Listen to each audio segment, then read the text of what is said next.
నమస్తే. నేను మీ Venkatesh. Welcome to TMR news.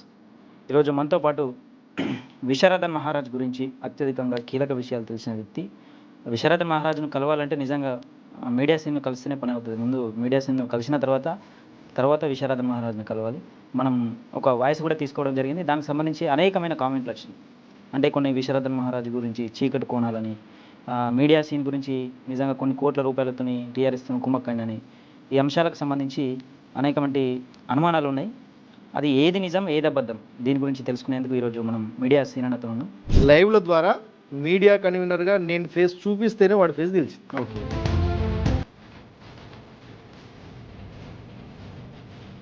రాష్ట్ర వ్యాప్తంగా అప్పటి వరకు విశారదన్ ముఖం ఎవరికి తెలియదు.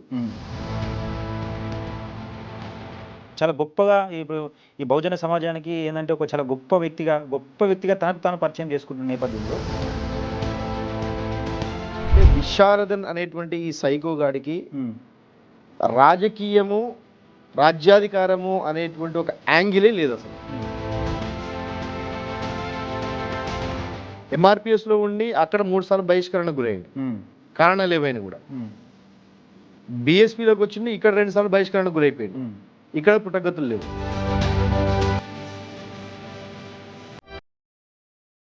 శ్రీనివాస్ 20 కోట్ల రూపాయలకు కేటీఆర్ దగ్గర అమ్ముడు పోయిండు. విశారదన్ మహారాజును ఏం చేయలేక ఇప్పుడు మీడియా శ్రీనివాస్ను ఏది కేటీఆర్ 20 కోట్లకు కొన్నాడా? కొనండి నన్ను కేటీఆర్. ఈ బీసీలందరి తరఫున బీసీ ప్రజల యొక్క రాజకీయ భవిష్యత్తు కోసం ప్రశ్నిస్తున్నటువంటి వ్యక్తిగా అతన్ని నువ్వు విభేదిస్తున్నావు అంటే అతను నీ వ్యక్తిగతం కోసం. ఎవరన్నా కాదన్నా కూడా ఈరోజు ఈ తెలంగాణ రాష్ట్రంలో బీసీలకి ఒక ఒక ఒక గొంతు ఉన్నదంటే తీన్మార్ మల్లన్న అని చెప్పని నిర్మోహమాటంగా ప్రతి ఒక్కరు కూడా ఆమోదించాల్సినటువంటి చెప్పుకోవాల్సినటువంటి విషయం. 20 పైసల వాల్యూ లేదు విశాఖకి. 20 మాదిగా ఉద్యోగస్తులారా మీకు ఒక విషయం చెప్తున్నాను, మీరు దయచేసి వాడిని ఇంట్లోకి రానివ్వకండి. కార్యకర్తలారా మీరు వాడిని ఇంట్లోకి రానివ్వకండి. ఇంట్లోకి వచ్చినట్లయితే పెళ్ళానికి మొగడికి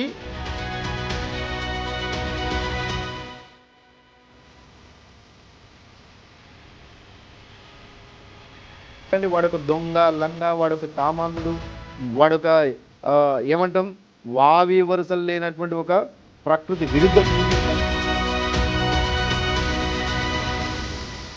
మరి రోజు మంచి లేత మేక మాంసము.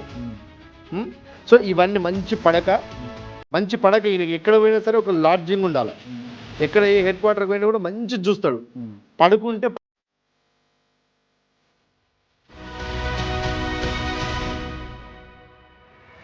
నమస్తే.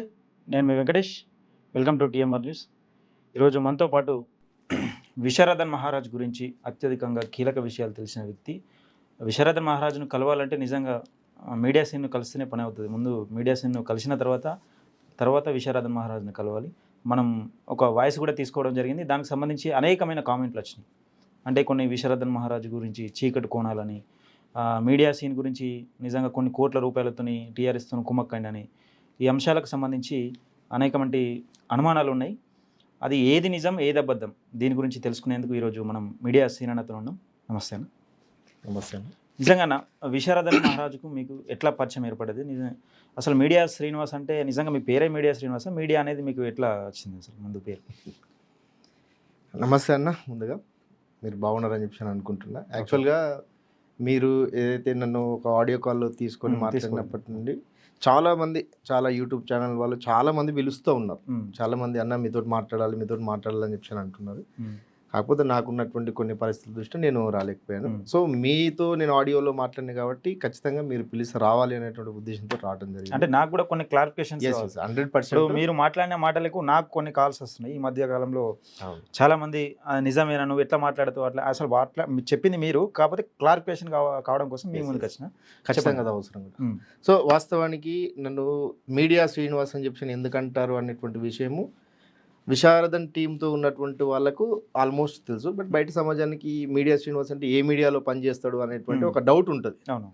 సో వాస్తవానికి మిత్రమా, నేను విశారదన్ ఉద్యమంలో 2015 చివరి అంకంలో 15-16 ఆ టైంలో విశారదన్ ఉద్యమానికి నేను అటాచ్ అయిన తర్వాత దాదాపు 1 సంవత్సర కాలం పాటు ఆ ఉద్యమంలో మండల స్థాయిలో, గ్రామ స్థాయి నుండి మండల స్థాయి, నియోజకవర్గ స్థాయి, జిల్లా స్థాయి ఇట్లా ఈ విధంగా పనిచేస్తూ రాష్ట్ర స్థాయి వరకు పనిచేసేటువంటి ఒక అవకాశము అతి స్వల్ప కాలంలో వచ్చింది. ఓకే. సో అదే సమయంలో మీ అందరికీ తెలుసు 1 ఇయర్లో మీరు రాష్ట్ర స్థాయికి వెళ్ళిపోయారు. ఎస్. సో అదే క్రమం లోపల అందరికీ తెలుసు విశారదం చేసినటువంటి 5,000 కిలోమీటర్ల పాదయాత్ర అని చెప్పి ఒకటి ఉంటుంది. ఫస్ట్ చేసినటువంటి పాదయాత్ర, అంతకంటే ముందు సైకిల్ యాత్ర చేసిండు, కానీ తర్వాత చేసినటువంటి ఫస్ట్ పాదయాత్ర 5,000 కిలోమీటర్ల పాదయాత్ర. సో ఆ పాదయాత్ర ప్రారంభానికంటే ముందుగా ఈ విశారదం చేసేటువంటి ఈ పాదయాత్ర ఏదైతుందో ఈ పాదయాత్రకు సన్నాహకంగా మా కాన్స్టిట్యున్సీలో, మా సొంత కాన్స్టిట్యున్సీ, ఇప్పుడు రంగారెడ్డి జిల్లా, ఇంతకుముందు ఉమ్మడి మహబూబ్నగర్ జిల్లా, రంగారెడ్డి జిల్లాలో షాద్నగర్ కాన్స్టిట్యున్సీలో ఒక ర్యాలీ తీసినాం మేము. అంటే అక్టోబర్ 14, 2017లో ఆ మీటింగ్, ఆ సభ ప్రారంభమైందంటే 11 తారీఖు రోజు మేము కాన్స్టిట్యున్సీలో ఒక కార్యక్రమం చేస్తున్నాం. ఓకే. కార్యక్రమం చేసినప్పుడు నేను ఆ కార్యక్రమం అయిపోయిన తర్వాత ఒక మీడియా బయట ఇవ్వడం జరిగింది. ఆల్ మీడియా వాళ్ళు, ఎక్స్ట్రీమ్ మీడియా వాళ్ళందరూ వచ్చి విశారదన్ మహారాజ్ పాదయాత్రల గురించి పాదయాత్ర అంటే ఆ పాదయాత్ర ఉద్దేశం ఏంటి, దేనికోసం ఈ పాదయాత్ర చేస్తున్నాడు అనేటువంటి విషయాన్ని నేను క్రోడీకరిస్తూ ఒక 3-4 నిమిషాలు ఒక వీడియో మాట్లాడింది. ఆ వీడియో చాలా వరకు పాపులర్ అయింది, చాలా మంది కార్యకర్తలు విన్నారు. అటు తర్వాత నేను ఆ పాదయాత్ర ప్రారంభం నుండి చివరి వరకు ఆ పాదయాత్రలో ఉన్నాను.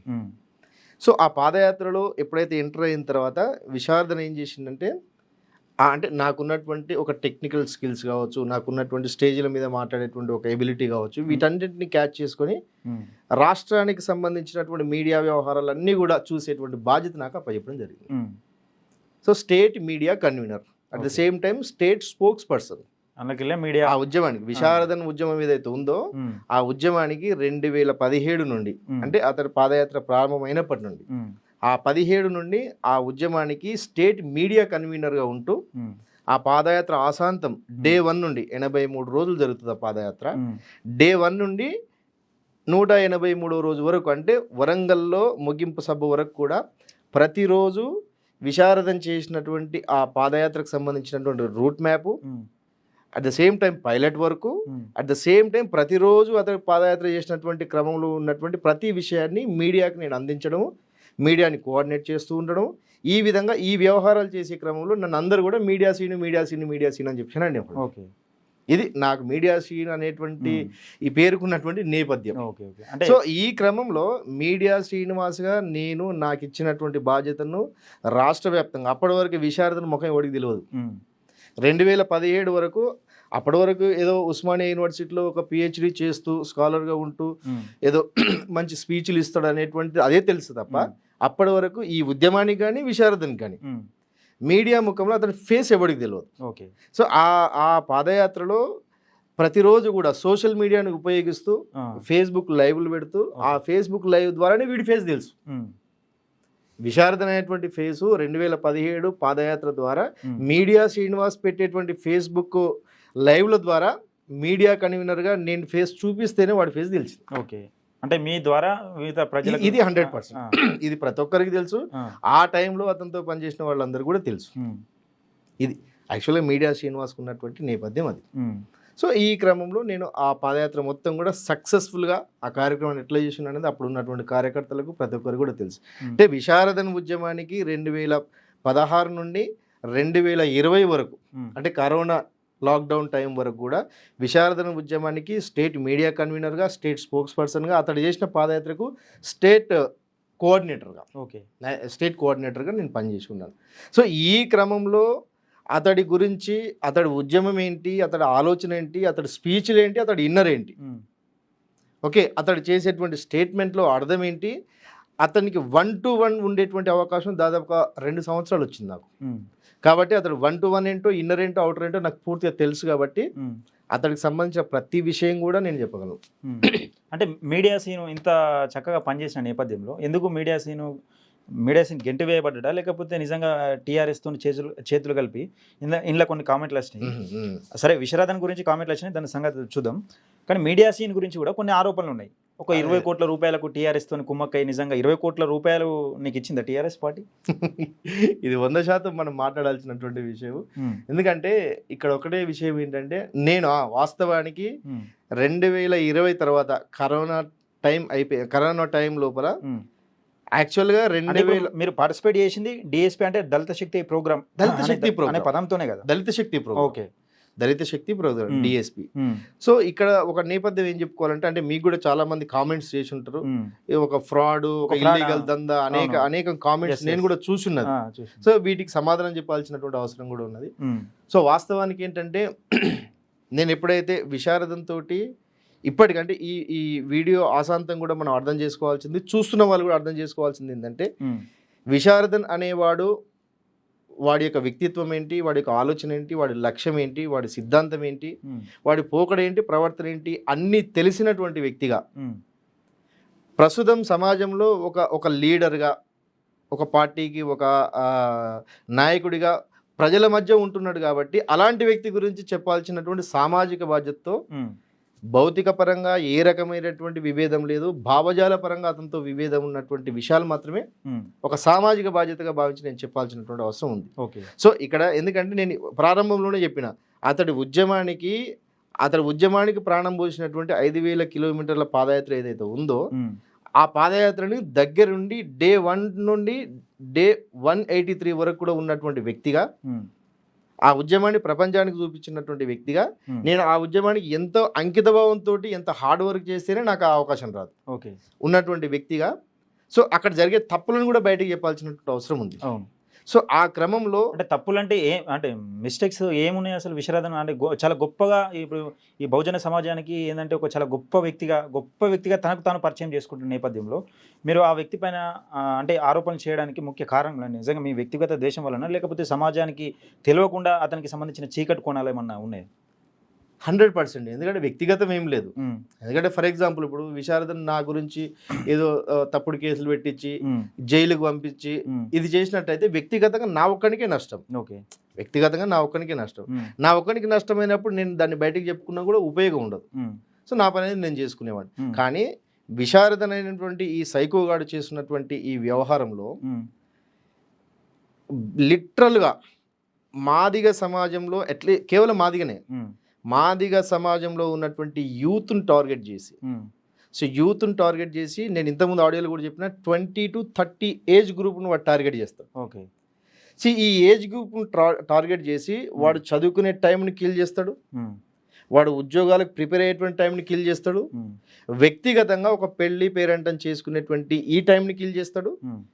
ఇదే టైంలో తల్లిదండ్రులకు ఆసరగా ఉండేటువంటి సమయాన్ని కూడా కిల్ చేసి ఒక 30 సంవత్సరాల తర్వాత వాడుకొని చెరుకు రసం ఇట్లా పిప్పి వదిలేస్తాం కదా, రసం తీసుకుని ఆ విధంగా చేసి 30 ఏళ్ళ తర్వాత వాడి మీద ఏదో ఒక అలిగేషన్ వేసి వీడు పని చేస్తలేడనో, వీడు ఆ పని చేసిండనో, ఈ పని చేసిండని చెప్పి అలిగేషన్ చేసి వాడిని బయటికి వెళ్ళగట్టేటువంటి అదే నేపథ్యంలో బయటకు వచ్చింది. ఇంత కీలకంగా పనిచేసిన వాడిని మరి ఎందుకు నా మీద కక్ష కట్టిండ అనే దానికి సమాధానం రావాల్సినటువంటి అవసరం ఉంది. అంటే విశారదన్ దగ్గర ఇప్పుడు మీ దగ్గర మిమ్మల్ని గెంటి వేయడానికి కారణాలు ఆధారాలు ఉన్నాయి? ఏ ఆధారాలు ఉండవు. అతని దగ్గర ఉన్నటువంటి ఆధారం ఏంటంటే అతడు చేసేటువంటి కుట్రలే అతనికి ఆధారం.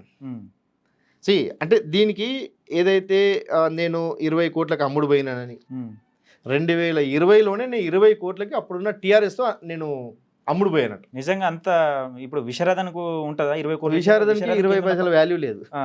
విశారదన్కి 20 పైసల వాల్యూ లేదు. మీకు 20 కోట్లు ఇచ్చిన? నాకు 20 కోట్లు ఇచ్చిందంటే ఒకసారి ఇది నమ్మశక్యమా? ఒకసారి మనమే చూస్తున్న వాళ్ళు కూడా ప్రతి ఒక్కరు ఆలోచించాల్సిన విషయము. ఒకటే మిత్రమా, ఆ సమయంలో నేను అతనితో పనిచేస్తున్న టైంలో 2019 నుండి మా ఇద్దరి మధ్య ఒక కోల్డ్ వార్ నడుస్తూ ఉంది. అతడు తీసుకునే నిర్ణయాలు, పాదయాత్ర అయిపోయిన తర్వాత 2018 ఏప్రిల్ 14 తారీఖున ముగింపు సభ అయిపోయింది. ఆ ముగింపు సభకు నేనే హోస్ట్గా ఉన్నా, నాతో పాటు ఇంకో ఎంప్లాయీ, మేమిద్దరు హోస్ట్గా ఉండి ఆ సభను ముందుండి సక్సెస్ చేసినటువంటి వ్యక్తి.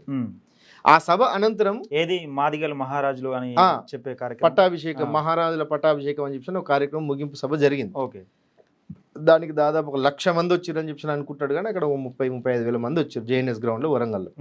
సో అది అయిపోయిన తర్వాత సరే మంచిగా చెడుక ఒక అభిమానులు కావచ్చు, కార్యకర్తలు కావచ్చు, దాదాపు ఒక 30-40 వేల మంది వచ్చారు.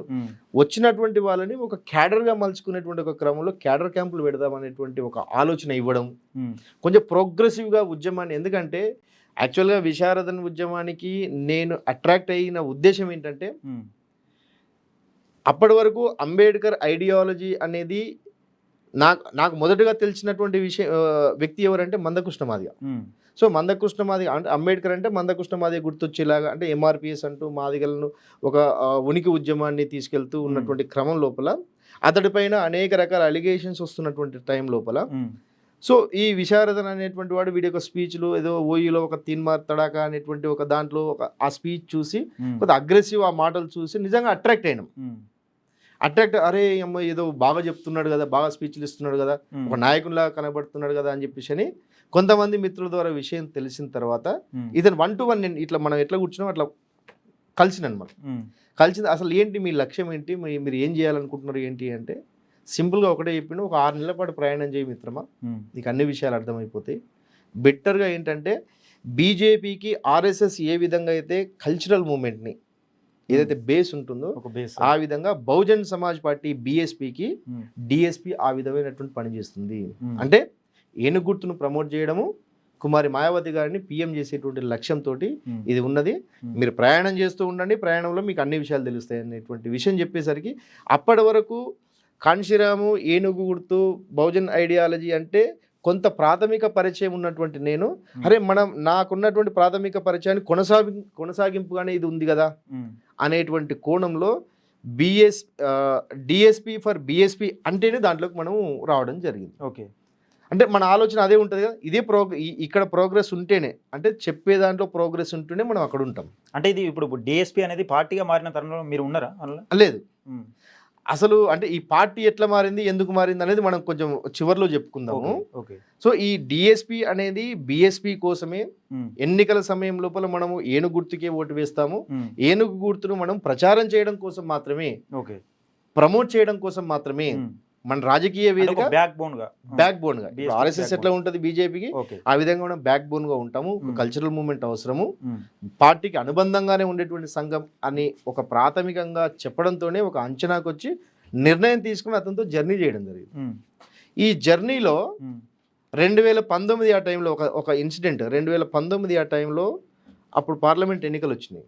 ఆ పార్లమెంట్ ఎన్నికల సందర్భంలో అప్పుడున్నటువంటి ఈ స్టేట్ కోఆర్డినేటర్గా ఉన్నటువంటి వీర్ సింగ్ గారు ఎంపీ, అప్పుడు ఎంపీ ఉండే ఆయన కోఆర్డినేటర్గా ఉండి ఆయనని పిలిచి ఒక పోస్టర్ రిలీజ్ చేసినాం. ఓకే, భారత రాజ్యాంగం రక్షించబడాలంటే బహుజన్ సమాజ్ పార్టీనే మనం రక్షించుకోవాలి, బహుజన్ సమాజ్ పార్టీకి మనం ఓటేయాలి, ఏనుగు గుర్తుకు మనం ఓటేయాలి, అక్క మాయావతిని మనం పీఎం చేసుకోవాలి అనేటువంటి ఒక పోస్టర్ రిలీజ్ చేసిన సందర్భంలో సో మనం అవుటర్గా మీడియా ముందు నేనే స్పోక్స్ పర్సన్గా, నేనే మీడియా కోఆర్డినేటర్గా, కన్వీనర్గా మీడియా ప్రెస్ మీట్ పెట్టి ఆ ప్రెస్ మీట్లో నేనే చెప్పి బహుజన్ సమాజ్ పార్టీకి మా ఓటు అని చెప్పి మా సాంస్కృతిక ఉద్యమానికి, మా సాంస్కృతిక వేదికకు దగ్గర రాజకీయ వేదిక కేవలం బహుజన్ సమాజ్ పార్టీనే. సో కాబట్టి డిఎస్పీ కార్యకర్తలందరూ కూడా బహుజన్ సమాజ్ పార్టీకి ఓటు వేయాలి, ప్రతి ఎన్నికల సందర్భంలో మనం ఇదే నిర్ణయం తీసుకుంటాము, ఇప్పుడు కూడా మనం ఇదే నిర్ణయం అని చెప్పి ఓపెన్ స్టేట్మెంట్ ఒకటి ఇచ్చినాం. సో ఇచ్చిన తర్వాత మరి మన స్టేట్మెంట్ ఇచ్చినాము, ఇప్పుడు మనం వేయమన్నటువంటి పార్టీకి ఓటు వేయమని చెప్పినప్పుడు మనం ప్రచారంలోకి వెళ్ళి ప్రచారం చేసి ఇల్లు తిరిగి ప్రచారం చేస్తేనే కదా ఓట్లు పడేది. సో ఈ విధంగా ప్రచారం చేద్దాం అనేటువంటి ఒక ఇంటర్నల్ 1-to-1 డిస్కషన్లో ప్రచారం మాత్రం చేయం, మనం ఎట్లా ఓట్లు స్టేట్మెంటే ఇస్తాం అంతే. ఈ స్టేట్మెంట్ ఇవ్వడం ద్వారా ఎంత కుట్ర చూడండి. విశారదన్ అంటేనే కుట్ర, వాడి జీవితం మొత్తం కూడా కుట్రనే, కుట్రలు, కుతంత్రాలు, అసూయ, ఒకడు ఎదుగుతుంటే చూసి ఓడ్చుకోలేకపోవడము, అతని జీవితం అంతా కూడా ఇదే. అతని ప్రారంభం నుండి చివరి వరకు అదే ఉంటుంది, ఇక ముందు కూడా అదే ఉంటుంది.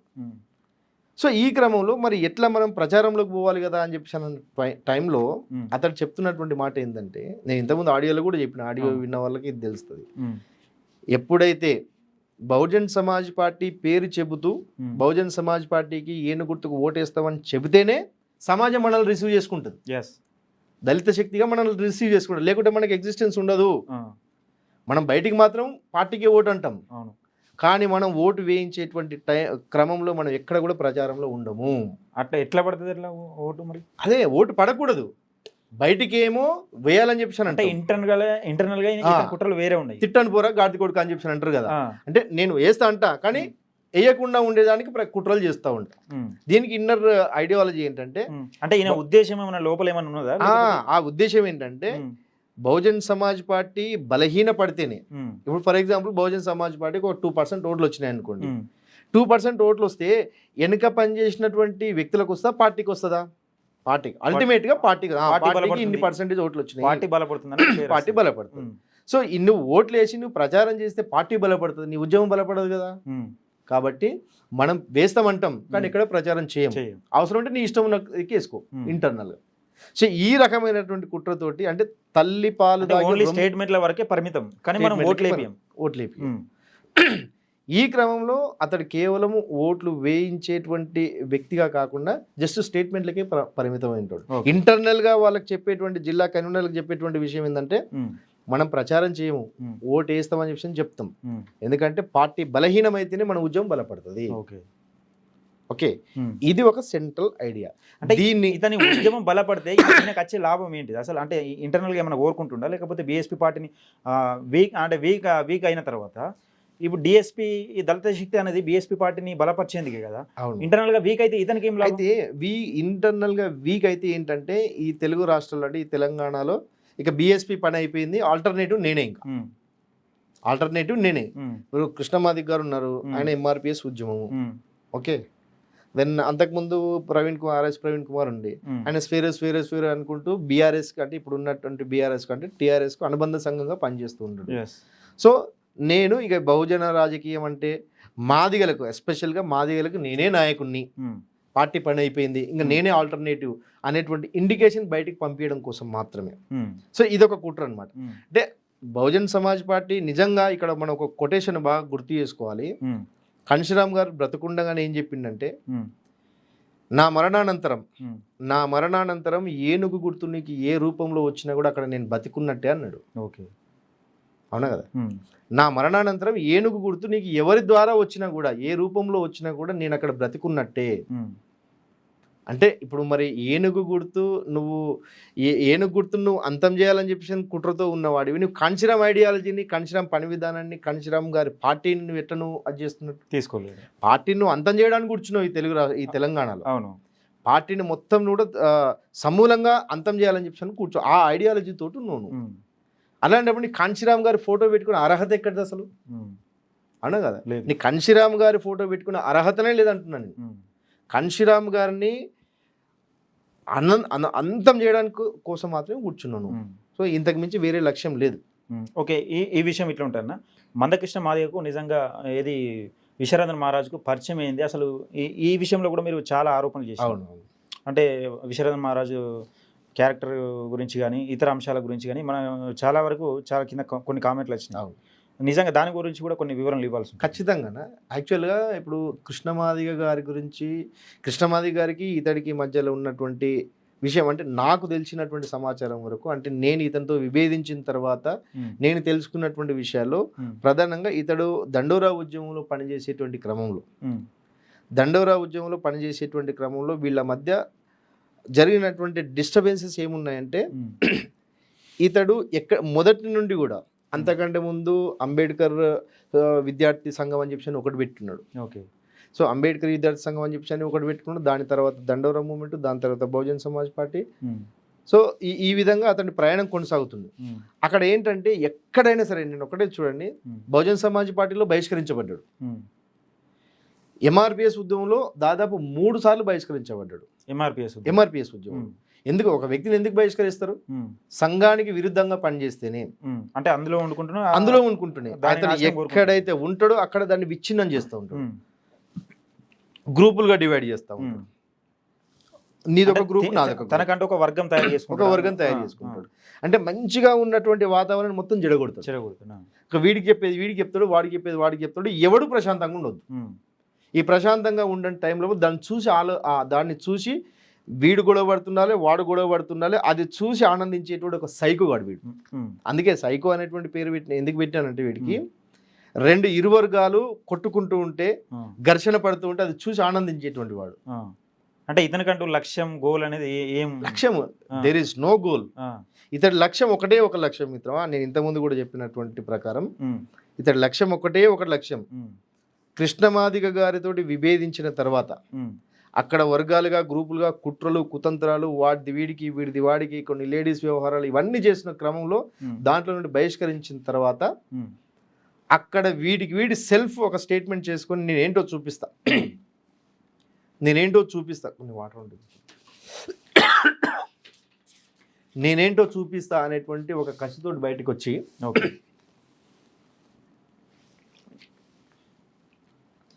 ఈ తెలంగాణ రాష్ట్రంలో మాదిగలకు నేనే ప్రతినిధి కావాలి. కృష్ణ మాదిగ పేరు వినపడొద్దు. నేనే ప్రతినిధి కావాలి. మాదిగలకు నేనే నాయకుడిగా ఉండాలి. నేనే మాదిగలంటే పేరు ఎవరు గుర్తు రావాలి, విశారదన్ గుర్తు రావాలి అనేటువంటి ఈ ఒకే ఒక లక్ష్యంతో అతడు మహా అంటే జీవించేది ఇంకొక 5-10 ఏళ్ళు 5-6 ఏళ్ళు బతుకుతాడు. ఈ బతుకున్నంత వరకు మాదిగలకు నేనే దేవుణ్ణి, నేనే గురువుని, నేనే నాయకుడిని, ఇదే తన లక్ష్యం. ఈ లక్ష్యంతో మాత్రం మందకృష్ణ మాదిగ గారి మీద ఉన్నటువంటి ఒక గ్రడ్జ్ తోటే ఒక కొత్త దుకాణం పెట్టుకొని, ఈ దళిత శక్తి అనేటువంటి ఒక దుకాణం పెట్టుకొని దానికి మహారాజులు అంటూ జాంబవంతుడు అంటూ ఒక పురాణ కథలు చెప్పుకుంటూ ఒక కొత్త ఐడియాలజీని నేనే క్రియేట్ చేస్తున్నా అన్నట్టుగా. కొత్త నాతోటే మొదలవుతుంది. వీళ్ళు ఆయన దృష్టిలో ఇప్పుడు అంబేద్కర్ లేడు, కాంశీరామ్ లేడు, ఇంకెవరు లేరు. నేనే కొత్త సిద్ధాంతాన్ని తయారు చేస్తున్నా. అందుకే విశారదన్ ఆలోచన విధానం వర్దిల్లాలి అని అనిపించుకుంటాడు. వర్దిల్లాలి విశారదన్ ఆలోచన విధానం. ఇగో నీ ఆలోచన ఏంది అసలు? నీ ఆలోచన ఇక్కడ ఏమవసరం? ఎవడి ఆలోచన ఏమీ అవసరం లేదు. ఆల్రెడీ మహనీయులకు సంబంధించిన ఒక జ్ఞానం ఉంది. ఆ జ్ఞానాన్ని మనం కొనసాగించాలి. ఆచరణకు మనం ప్రయత్నాలు చేయాలి తప్ప నీ కొత్త ఆలోచన ఏంది, నీ ఆలోచన ఏంది? ఇక్కడ నా ఆలోచన అన్న దగ్గరనే నీ అహం ఏంటో అనేది బయటపడుతుంది ఇక్కడ. ఓకే అన్న, అయితే ఈ దళిత శక్తి ప్రోగ్రామ్ అనేది దాన్ని పార్టీగా మలచడం వెనుక కూడా ఒక కుట్ర దాగి ఉన్నదని మీరు కొన్ని ఆరోపణలు చేశారు. నిజంగా దాన్ని ఏ విధంగా కుట్ర అంటారు మీరు? అయితే అన్న ఇక్కడ నేను ఒక విషయం చెప్పాలి. 2019లో ఠాగూర్ ఆడిటోరియంలో జరిగినటువంటి ఒక మీటింగ్లో యాక్చువల్గా మనం బిట్టర్గా చెప్పుకోవాల్సింది ఏంటంటే విశారదన్ అనేటువంటి ఈ సైకో గాడికి రాజకీయము రాజ్యాధికారము అనేటువంటి ఒక యాంగిలే లేదు అసలు. ఇది చాలా భయంకరమైనటువంటి స్టేట్. ఎందుకు చాలా గొప్ప మేధావిగా తన కింద ఉన్న వాళ్ళకు మా సార్ గొప్ప మేధావి. సార్ అంటే ఏకవచనంతోనే పిలిస్తే కొందరు ఓర్చుకోలేకపోతున్నారు, అంటే జీర్ణించుకోలేకపోతున్నారు. మీరు ఒక సైకో అని ముద్రేస్తున్నారు. నిజంగా కొన్ని అసలు ఎలాంటి గోల్ లేదు, రాజకీయ పరంగా ఎలాంటి గోల్ లేదు. కేవలం నేను ఒక మాదిగలకు హెడ్ బాస్గా మాత్రమే ఉండాలనే ఒక గోల్తోనే నడుస్తున్నాడు అని మీరు అంటున్నారు. అవును, కేవలం మాదిగలే. ఎందుకంటే మీరు చూడండి, ఇప్పటికి కూడా విశారదన ఎంబడి ఉన్న వాళ్ళందరూ కేవలం మాదిగలే. ఈ మాదిగల్లో కూడా మొన్న తీసినటువంటి లెక్కల ప్రకారం 15% ఏదో లెక్కలు తీసారు కదా మాదిగలు ఉంటారు అని చెప్పేసి. సో దీంట్లో మాదిగలు అంటే దాంట్లో 9% అని చెప్పి 9% రిజర్వేషన్ ఇచ్చింది కదా. అందులో ఇప్పటి వరకు స్టిల్ టుడే విశారదన అనేటువంటి ఈ సైకోగాడి ఉద్యమంలో, ఈ చిల్లరగాడి ఉద్యమంలో 1% మాదిగలు కూడా లేరు. 1% అంటే వీడి చెప్పేటువంటి ఆలోచన, వీడి చెప్పేటువంటి పుక్కిడి పురాణాలు, వీడి చెప్పేటువంటి మహారాజుల కథ ఇదంతా అంటే ఇతని గురించి నిజాలు తెలిసిన వారు ఎప్పుడు ఈయన పక్కన లేరు. ఉంచుకోడు 1% మాదిగలు కూడా విశారద అనేటువంటి సైకోగాడు ఎంబడి లేరు. సో 1% కూడా లేరు. సో అలాంటప్పుడు నువ్వు 1% కూడా లేని 1% మాదిగల దగ్గరికి నువ్వు పోలేదు. 1% మాదిగల దగ్గరికి నువ్వు పోలేదు. సో ఇక మిగతా కులాలతో నీకు ఏం సంబంధం అసలు? మిగతా కులాలు నిన్ను ఎట్లా చేస్తాయి? ఈ మధ్యలో ఒక ఇంటర్వ్యూలో చూసిన నేను ఏమంటున్నంటే, విశారదన్ మహారాజ్ ఎంబడి ఎప్పుడు సీనియర్లు ఉండరు. సీనియర్లు ఎందుకు ఉండరు? నిజంగా సీనియర్లు ఉండకపోవడానికి కారణం ఏంటిది అంటే ఇతను చెప్తున్న సమాధానం ఏంటంటే, సీనియర్లట కొందరు పార్టీలతో కుమ్మక్కవుతారట. నేను ఏ పార్టీ కాడ కూడా పోయి నేను బెండుగాను. కొన్ని సందర్భాలలో వాళ్ళతో కలవాల్సిన పరిస్థితి కలుస్తా కానీ నేను వాళ్ళతో కలిసే ప్రసక్తి ఉండదు. కొన్ని వేదికలలో కలుస్తా కానీ వాళ్ళతో అసలు నడిచే ప్రసక్తి ఉండదని అంటున్నాడు. దాని వెనుక ఎట్లుంటుంది? నిజంగానే పార్టీలకు తొత్తులుగా పనిచేస్తారా ఈయన ఎన్నుకున్న వాళ్ళు ఎవరైనా? ఈయన ఎన్నుకున్నటువంటి వాళ్ళు నిజంగా చెప్తారు. సీనియర్లు కనబడకపోవడానికి ముఖ్య కారణం అదేనా? ఇంకా దీని వెనుక ఏమైనా కుట్రున్నదా? సీనియర్లు అంటే ఫర్ ఎగ్జాంపుల్ నేను కూడా ఒక సీనియర్గానే పరిగణించవచ్చు. ఓకే. సో నాలాంటి వాళ్ళు ఇప్పుడు నేను ఎందుకు విభేదించిన? లిటరల్గా అతడు చెప్పేటువంటి చెప్పేది ఒకటి ఉంది, చేసేది ఒకటి. ఇప్పుడు చెబుతున్నది ఏంది, మనం బీఎస్పీ అంటే బహుజన్ సమాజ్ పార్టీని, బహుజన రాజకీయాలను, కన్షరామ్ గారి యొక్క పార్టీని, ఐడియాలజీని, ఆలోచన ముందుకు తీసుకెళ్ళాలి అనేటువంటి ఒక సింగిల్ ఎజెండా తోటి ఉండడనుకునే మనం దాంట్లోకి వెళ్ళిన తర్వాత దానికి విరుద్ధంగా ఉన్నప్పుడు బయటకు వస్తారు అందరూ. అవును. వీడితోటి ఏం కాదు, వీడు ఒక ఫాల్త్ గాడు, వీడు ఒక చిల్లర గాడు, వీడు ఒక టైం పాస్ గాడు, టైం పాస్ చేస్తూ ఉన్నాడు. వీడి ఉద్యమం అంతా కూడా ఒక టైం పాస్ ఉద్యమం. మీరు చూడండి, ఇంతకుముందు 5,000 కిలోమీటర్ల పాదయాత్ర చేసిండు, దాంతో ఏం ఒరిగింది? అంటే ఇప్పుడు ఈ పాదయాత్రలు చేస్తున్నారు కరెక్ట్. ఈ పార్టీకి ఓటేయమని ఎక్కడ కూడా స్టేట్మెంట్ ఇప్పుడు ఇవ్వనప్పుడు, నువ్వు ఓటేయమని తిరిగినప్పుడు దానివల్ల ఫలితం ఎవరికి లేదు కదా, ఫలితం లేదు కదా. నువ్వు అల్టిమేట్ నీకు పాలిటిక్స్ అనుకున్నప్పుడు, సరే మనం ఒక పోరాటం చేస్తున్నాం, దానివల్ల ప్రజలకు ఇది కావాలి, ఈ పార్టీ అయితేనే నిజంగా పాసిబుల్ అవుతుంది, ఈ పార్టీకి ఓట్లేయమని చెప్తే దానికి ఒక అర్థం ఉంటుంది.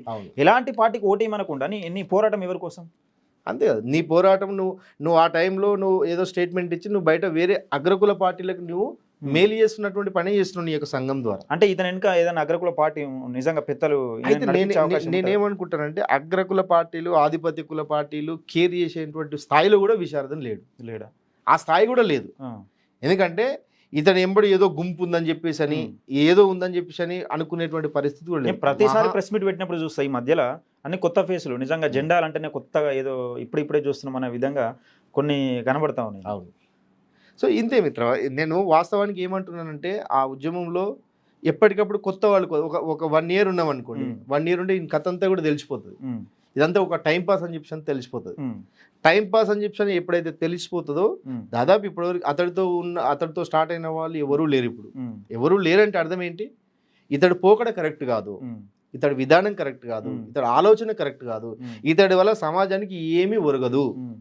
దానికి తోడుగా ఇతడి వల్ల అంబేద్కర్ ఐడియాలజీకి, బహుజన వాదానికి, మహనీయుల ఆలోచన విధానానికి విఘాతం కలుగుతుంది తప్ప ఇతని వల్ల ఉపయోగం లేదని చెప్పి నేను నిర్ణయించుకొని అనేక మంది అందులో నుండి బయటకు వచ్చారు. సో ఆ విధంగా విశారదన్ మహారాజ్కు ముఖ్యంగా మాదిగ సామాజిక వర్గానికి సంబంధించి ప్రభుత్వ ఉద్యోగులు కొంత ఫండింగ్ ఇస్తారని అవును ఉన్నది. నిజంగా అందులో కూడా ఏమైనా ఫ్రాడ్ జరుగుతుందో? ఇప్పటికి కూడా నిజంగా ఫండింగ్ వచ్చే అవకాశం ఉంది? అయితే ఇప్పటికీ విశారదన్కి వచ్చేటువంటి, అంటే ఈ సైకోగాడికి వచ్చేటువంటి నిధులు ఎక్కడికి నుంచి వస్తాయంటే ఉద్యోగస్తుల ద్వారా.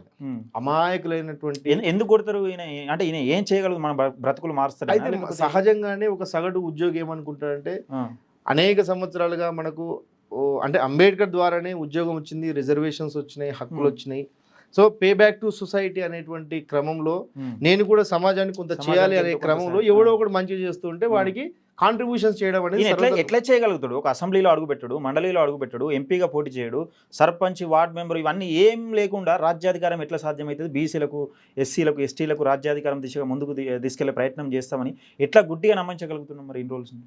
ఇప్పుడు ఆ స్పీచ్లు ఉన్నాయి కదా, ఆ ఉపన్యాసాలు చూసి, ఆ కొల్లిబొల్లి మాటలు చూసి, ఆ భ్రమలతో కూడినటువంటి ఆ మాటలు చూసి చాలా మంది విద్యావంతులు అట్లే అడిక్ట్ అవుతున్నారు. చాలా మంది ఉపాధ్యాయులు, అంటే చాలా మంది ఎంప్లాయీస్ కూడా అదే విధంగా అడిక్ట్ అవుతున్నారు. అంటే ఈయన ద్వారా ఈయన ఏం చేయలేడు, నిజంగా మనం ఫండింగ్ చేసి వేస్ట్ ఈయన ద్వారా మనకు వచ్చే నష్టమే ఉంటుంది, లాభం ఏమి ఉండదు అని తెలుసుకున్న వారు ప్రభుత్వ ఉద్యోగులు ఇప్పటికి ఎవరన్నా వచ్చి చాలా మంది చెప్పగలరు? చాలా మంది కొన్ని వందల సంఖ్యలో ఇతడి వల్ల ఏం కాదు, అంటే మేము ఇచ్చేటువంటి రూపాయి కూడా వృధా అవుతుంది అనేటువంటి భావంతో చాలా మంది పెద్ద పెద్ద ఉద్యోగస్తులు ఇతనితో డిటాచ్ అయినారు.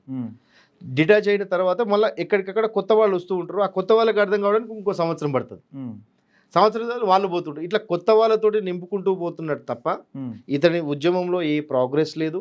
ఇతడి ఉద్యమం ద్వారా సమాజానికి ఏమి అంటే ఏదో వ్యక్తిగతంగా అతని ద్వారా నేను కొంత నష్టపోయానని, అతడి ద్వారా నేను జైలు పాలయ్యానని అనేటువంటి ఉద్దేశంతో కాదు. సామాజికంగా ఈ సమాజంలో జరుగుతున్నటువంటి ఏ సమస్యకు కూడా ఇతడి ఉద్యమం అనేది పరిష్కారం కాదు.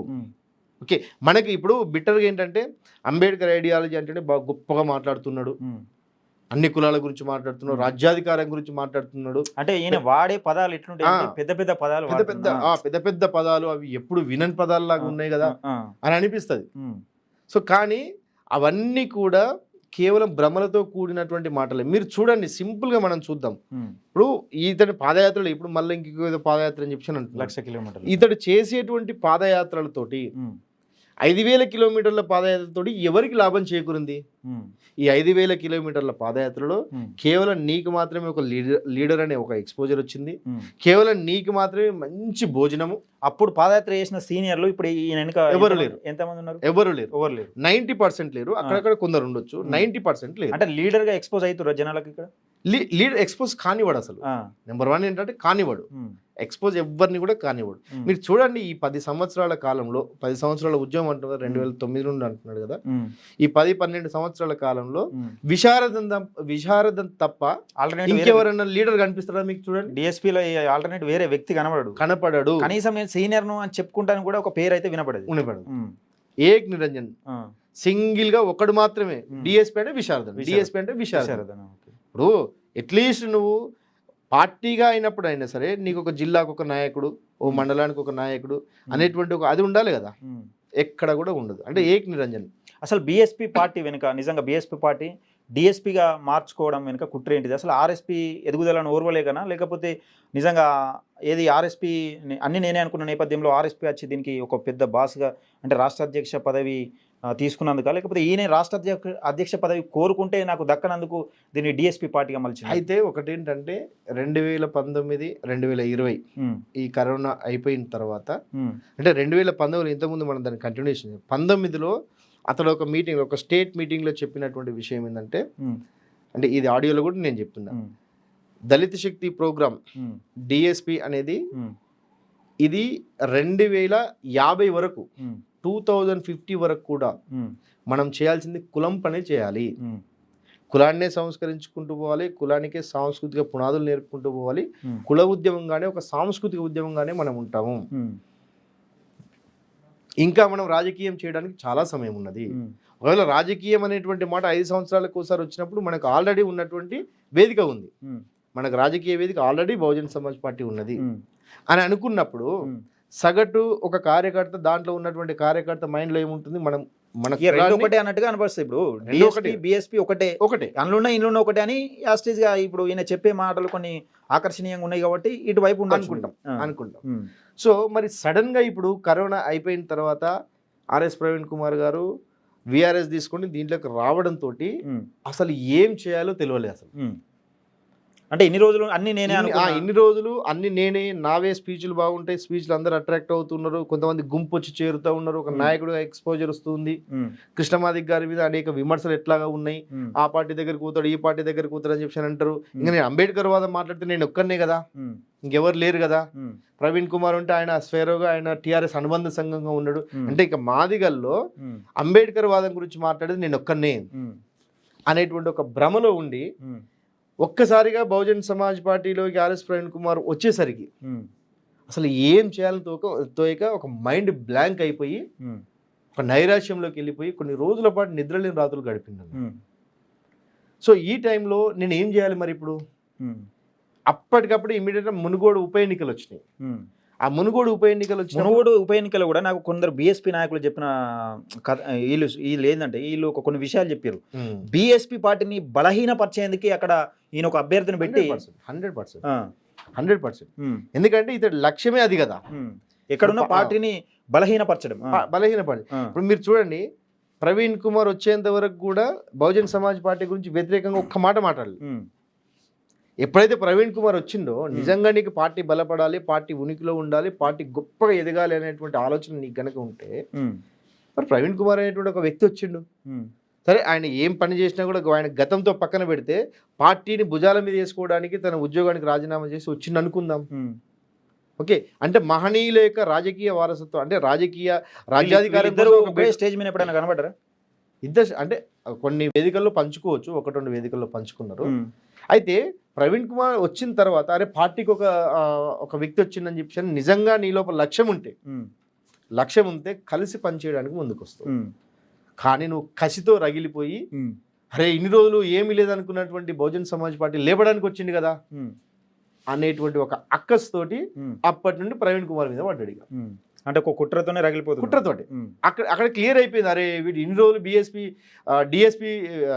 బీఎస్పీ కోసమే డిఎస్పీ అని చెప్పి అన్నాడు, కానీ ఇప్పుడు బీఎస్పీ బలపడుతూ ఉంటే ఆయన మీద విషం కక్కుతున్నాడు అన్న ఆ సందర్భంలో సగానికి సగం మొత్తం జనాలకు అర్థమైపోయింది వీడు బహుజన్ సమాజ్ పార్టీకి, ఏనుగు గుర్తుకు, బెహెన్జీకి వ్యతిరేకమైనటువంటి విషయాలు అక్కడ తేటతెల్లమైపోయినాయి. ఓకే.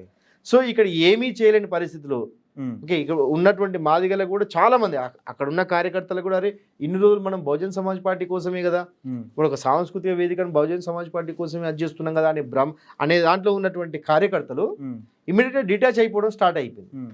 సో ఉన్న వాళ్ళనన్నా సంతృప్తి పరచాలి కదా, అవును, దాంట్లో ఉన్న వాళ్ళని సంతృప్తి పరచాలి కదా. సో వాళ్ళ కోసం అని ఏం చేసిందంటే మనం రాజకీయంగా వస్తున్నాము, డిఎస్పీ పార్టీ అనేది రాజకీయంగా వస్తుంది, రాజకీయంగా బిఎస్పీకి సంబంధం లేదు, సంబంధం లేదు, ఆల్టర్నేట్ గా ఇక అది పార్టీ మన పార్టీ. సో ఇక్కడ ఏం చేస్తున్నాడు, బహుజన్ సమాజ్ పార్టీ పని మొత్తం అయిపోయింది, ఇక మనం రాజకీయం మనమే చేయాల్సిన అవసరం ఉంది అని చెప్పేసి అని ఒక దోపిడీ సమాజ్ పార్టీ అంటే అది ధర్మ సమాజ్ పార్టీ ఏదో సంథింగ్. అప్పుడు ఆర్ఎస్ ప్రవీణ్ కుమార్ వచ్చిన తర్వాత, మునుగోడు ఎన్నికలు అయిపోయిన తర్వాత బిఫోర్ ఎలక్షన్స్ పెట్టినటువంటి ఒక దొంగల దుకాణం అది. విశారదన్ అనేటువంటి సైకోగాడు పెట్టినటువంటి ఒక దొంగల దుకాణం అది. అంటే ఈ పార్టీ పెట్టిన తర్వాత ముఖ్యంగా డిఎస్పీ అనే పార్టీ స్థాపించిన తర్వాత కార్యకర్తలు ఎవరు యాక్టివ్గా పనిచేయడం లేదు అని విశారదన్ మహారాజు ధర్నా చేసినట్టుగా, అవును, ఏది నిరాహార దీక్ష చేసిన ధర్నా చేసిన, అవును, నిరాహార దీక్ష, నిరాహార దీక్ష, ఆమరణ, ఉట్టి నిరాహార కాదు, ఆమరణ నిరాహార దీక్ష. సొంత పార్టీ తను స్థాపించిన పార్టీలో కార్యకర్తలు పనిచేయకపోవడానికి వెనుక గల కారణాలు ఏంటిది? అంటే వీటితోటి ఏమీ కాదు, అంటే తనకు తానే స్థాపించుకున్నాడు కదా పార్టీని. ఇప్పుడు నువ్వు ఒక లీడర్వే కదా, నీ నాయకత్వంలో పని చేస్తలేరంటే దానికి అర్థం ఏంటి? అర్థం ఏంటంటే నీ మీద నమ్మకం లేకనే కదా, నీతోటి ఏం కాదనే కదా, నీతోటి అందరూ టైంపాస్ వ్యవహారం అనే కదా. మా జీవితాలు ఖరాబ్ అయిపోతున్నాయి, మా కుటుంబాలను పట్టించుకోవట్లేదు. అరే కొంతమంది యువకులకు 30 ఏళ్ళు వచ్చినా 32 ఏళ్ళు వచ్చినా పెళ్లిళ్ళు కావట్లేదు. ఎందుకు పెళ్లిళ్ళు కావంటే వీడు దాంట్లో తిరుక్కుంటూ వీడు ఏం పని చేస్తలేడు, ఏం పని చేయడానికి పిల్లని ఓడిస్తాడు. కాబట్టి వీటితోటి ఏమైతలేదు అని చెప్పి డిటాచ్ అవుతున్నటువంటి టైం లోపల ఎవరు పని చేయట్లేదు. వీడేదో ఒక సర్క్యులర్ పంపుతాడు, దానికి ఎక్కడ స్పందన రావట్లేదు. స్పందన రాని టైంలో అదే బర్కత్పూర్ ఆఫీస్లో కూర్చొని ఎవరు కార్యకర్తలు పనిచేయని కారణంగా అధినాయకుని ఆమరణ నిరాహార దీక్ష అని ఒక పెద్ద బ్యానర్ కట్టుకొని అందులో ఉన్న పక్కన ఏదో ప్రభుత్వం పైన పోరాటం కాదు, లేకపోతే ఎవరి మీద పోరాటం కాదు, ఎవరి మీద పోరాటం కాదు, నాయకుడు తన మీద తన పార్టీ మీద తనకే విసుగు పుట్టిందని నాకు తెలిసి ఏ ఉద్యమంలో కూడా, ఏ పార్టీలో కూడా, ఏ ప్రజాస్వామిక వ్యవస్థలో కూడా ఎక్కడ కూడా ఇట్లా ఉండదు అనుకుంటా. అంటే నీ కార్యకర్తలు పని చేయట్లేదు అని చెప్పి నువ్వు నాయకత్వ లోపం ఉంటేనే కదా కార్యకర్త, అంతే కదా, అవును, నీ దగ్గర లోపం ఉంటేనే కదా. సో ఇదొకటి, అంటే నీ మీద నమ్మకం లేదు కాబట్టి నీతో పని చేస్తలేరు అని చెప్పేసి నన్ను నువ్వు నిజంగా నీ దగ్గర స్టఫ్ ఉంటే, నిజంగా నీ దగ్గర ఒక ఆలోచన ఉంటే, సిద్ధాంతం ఉంటే, నిజంగా నీకు ఒక లక్ష్యం ఉంటే, నీ లక్ష్యానికి అనుగుణంగా నీ కార్యకర్తలు నువ్వు ప్రేరేపించి పని చేసేలాగా నువ్వు కార్యోన్ముఖులు చేస్తావు. అంటే వాళ్ళు పని చేస్తలేరంటే నువ్వు ఒక బ్లాక్ మెయిలింగ్ చేయడం అనమాట. అంటే ఆమరణ నిరాహార దీక్ష చేసినంటే కొంతమంది ఎమోషనల్ గా అడిక్ట్ అయినటువంటి వాళ్ళు ఉంటారు కదా, నో స్పందన, దాన్ని బుల్డోజింగ్ చేసుకుంటూ పోయింది. ఇంతకుముందు మనం ఒక చిన్న విషయం మాట్లాడుకున్నాం. మీడియా శ్రీనివాస్ 20 కోట్ల రూపాయలకు కేటీఆర్ దగ్గర అమ్ముడు పోయిండు. కొన్ని అంటే దాన్ని ఫుల్ఫిల్ మనం కంప్లీట్ చేయలేదు. నిజంగా మీరు దందా చేసిరా? 20 కోట్ల దందా ఇది ప్రజెంట్ ఇప్పుడు ఆ కేసు విశారదన్ గారు పెట్టినటువంటి కేసు ఇప్పుడు అది ఇంకా ట్రయల్ కూడా రాలేదు. విశారదన్ గారు పెట్టించినటువంటి కేసు అది. దుర్గా ప్రసాద్ అనేటువంటి ఒక చెంచాగానితో పెట్టించినటువంటి కేసు. జనగాం యాదగిరి అని ఒక టీచర్ అని కూడా పేరు బయట పెట్టడానికి నాకేం వదలేదు. జనగాంలో యాదగిరి అనేటువంటి ఒక టీచరు ప్రోద్బలంతో అతన్ని విట్నెస్గా పెట్టి దుర్గా ప్రసాద్ అనేటువంటి ఒక దగుల్బాజీ వెద ఉంటాడు దాంట్లో, స్టిల్ ఇప్పటికీ ఉన్నాడు. ఆ దుర్గా ప్రసాద్ గాడితోటి ఒక ఫాల్స్ కేసు పెట్టించాడు. ఆ కేసు ఏంటంటే దీని గురించి ఒక 2 నిమిషాలు మాట్లాడాలి మనం. యాక్చువల్గా మిత్రమా ఏమైందంటే 2020లో లాక్డౌన్ మీతో వాయిస్ మాట్లాడిన తర్వాత కూడా కొన్ని కామెంట్స్ వచ్చాయి. అవునవును, దానికోసం క్లారిఫికేషన్ కోసం అడుగుతున్నా. అంటే సొంటి శ్రీనివాస్ అంటే ఒక దొంగ, ఒక చీటరు, ఒక బ్లాక్ మెయిలర్, కొన్ని కోట్ల రూపాయలకు అమ్ముడు పోయిందనే వాదన వస్తున్నాయి. దీని క్లారిటీ వాళ్ళు. అయితే ఆ 2020 ఆ లాక్డౌన్ టైం లోపల యాక్చువల్గా లాక్డౌన్ కంటే ముందు అంటే 2019 నుండే విశారదన్కి నాకు ఒక కోల్డ్ వార్ ఉంది. మా ఇద్దరికి ఒక కోల్డ్ వార్ జరుగుతుంది. ఏ కోల్డ్ వార్ అంటే నువ్వు చెప్తున్నది ఒకటి, చేస్తున్నది ఒకటి. నువ్వు పార్టీ పేరు చెప్పుకుంటూనే పార్టీకి నువ్వు ప్రచారం చేయట్లేదు. పార్టీ బలహీన పడితేనే ఉద్యమం బలపడతానే ఒక కుట్రతో ఉన్నావు. ఇది కరెక్ట్ కాదు, ఇది ఎట్లా అవుతుంది? దీనికి తోడు ప్రతి జిల్లాలో కూడా కార్యకర్తలకు మధ్య చిచ్చులు పెట్టడం. ఒకడు ఎదుగుతున్నాడంటే వాడికి సెకండ్ కేటగిరీగా ఉన్నటువంటి నాయకుని అది చేయడం, తయారు చేయడం. ఇది ప్రతి జిల్లాలో కూడా జరిగింది. సో ఇవన్నీ కూడా దగ్గరుండి 1 to 1 ఉంటూ వాడికి ఎన్నో సందర్భంలో ఆఫీస్లో ఉండి వండి పెట్టి ఛాయలు పెట్టి చికెన్లు వండి పెట్టి దగ్గరగా అతని భార్య కూడా చేయలేని సేవలు నేను చేసిన విశారదన్ గారికి. అది వాడికి తెలుసు. సో ఇంత దగ్గరగా ఉంటూ వాడు 1 to 1 డిస్కషన్లో వాడు ఆలోచన ఏందనేది నాకు అర్థమైపోతుంది. ఈ రకంగా అతన్ని విభేదించడం స్టార్ట్ అయిపోయింది. ఎప్పుడైతే వాడి కుట్రలు వాడి యొక్క మైండ్లో ఉన్నటువంటి ఆలోచనలు వాడి నిజ స్వరూపం ఎప్పుడైతే ఒక వ్యక్తికి అర్థమవుతుందని వాడు గమనిస్తాడో ఇమ్మీడియట్గా అతన్ని ఇగ్నోర్ చేస్తూ ఉంటాడు, దూరం పెడుతుంది. అంటే చేపను నీళ్ళలోకి తీసుకొచ్చి బయట వేస్తే అది ఎట్లా గిల్ల కొట్టుకుంటుంది. మనకు పదవి ఉంటుంది, దాంట్లో ఒక హోదా ఉంటుంది. స్టేట్ మీడియా కన్వీనర్ శ్రీనివాస్ అని, స్టేట్ స్పోక్స్ పర్సన్ అని ఉంటుంది. కానీ స్పోక్స్ పర్సన్ చేయాల్సినటువంటి పని వేరే వ్యక్తులు చేయిస్తారు. మీడియా కన్వీనర్ చేయాల్సినటువంటి పని, స్టేట్ మీడియా కన్వీనర్ చేయాల్సినటువంటి పని వేరే వ్యక్తులు చేయిస్తుంటాడు. సో ఈ విధంగా చేయిస్తూ ఉండడం అంటే నా ప్రాధాన్యత తగ్గిస్తూ ఉండడం. సో అదే టైం లోపల నేను ఈ బుక్ రాస్తూ ఉన్నాను. అతడు చేసిన 5,000 కిలోమీటర్ల పాదయాత్ర ఏదైతే ఉందో విశారదన్ మహాకాలినడక, ఈ పుస్తకం ఇప్పటికి రిలీజ్ చేయలేదు.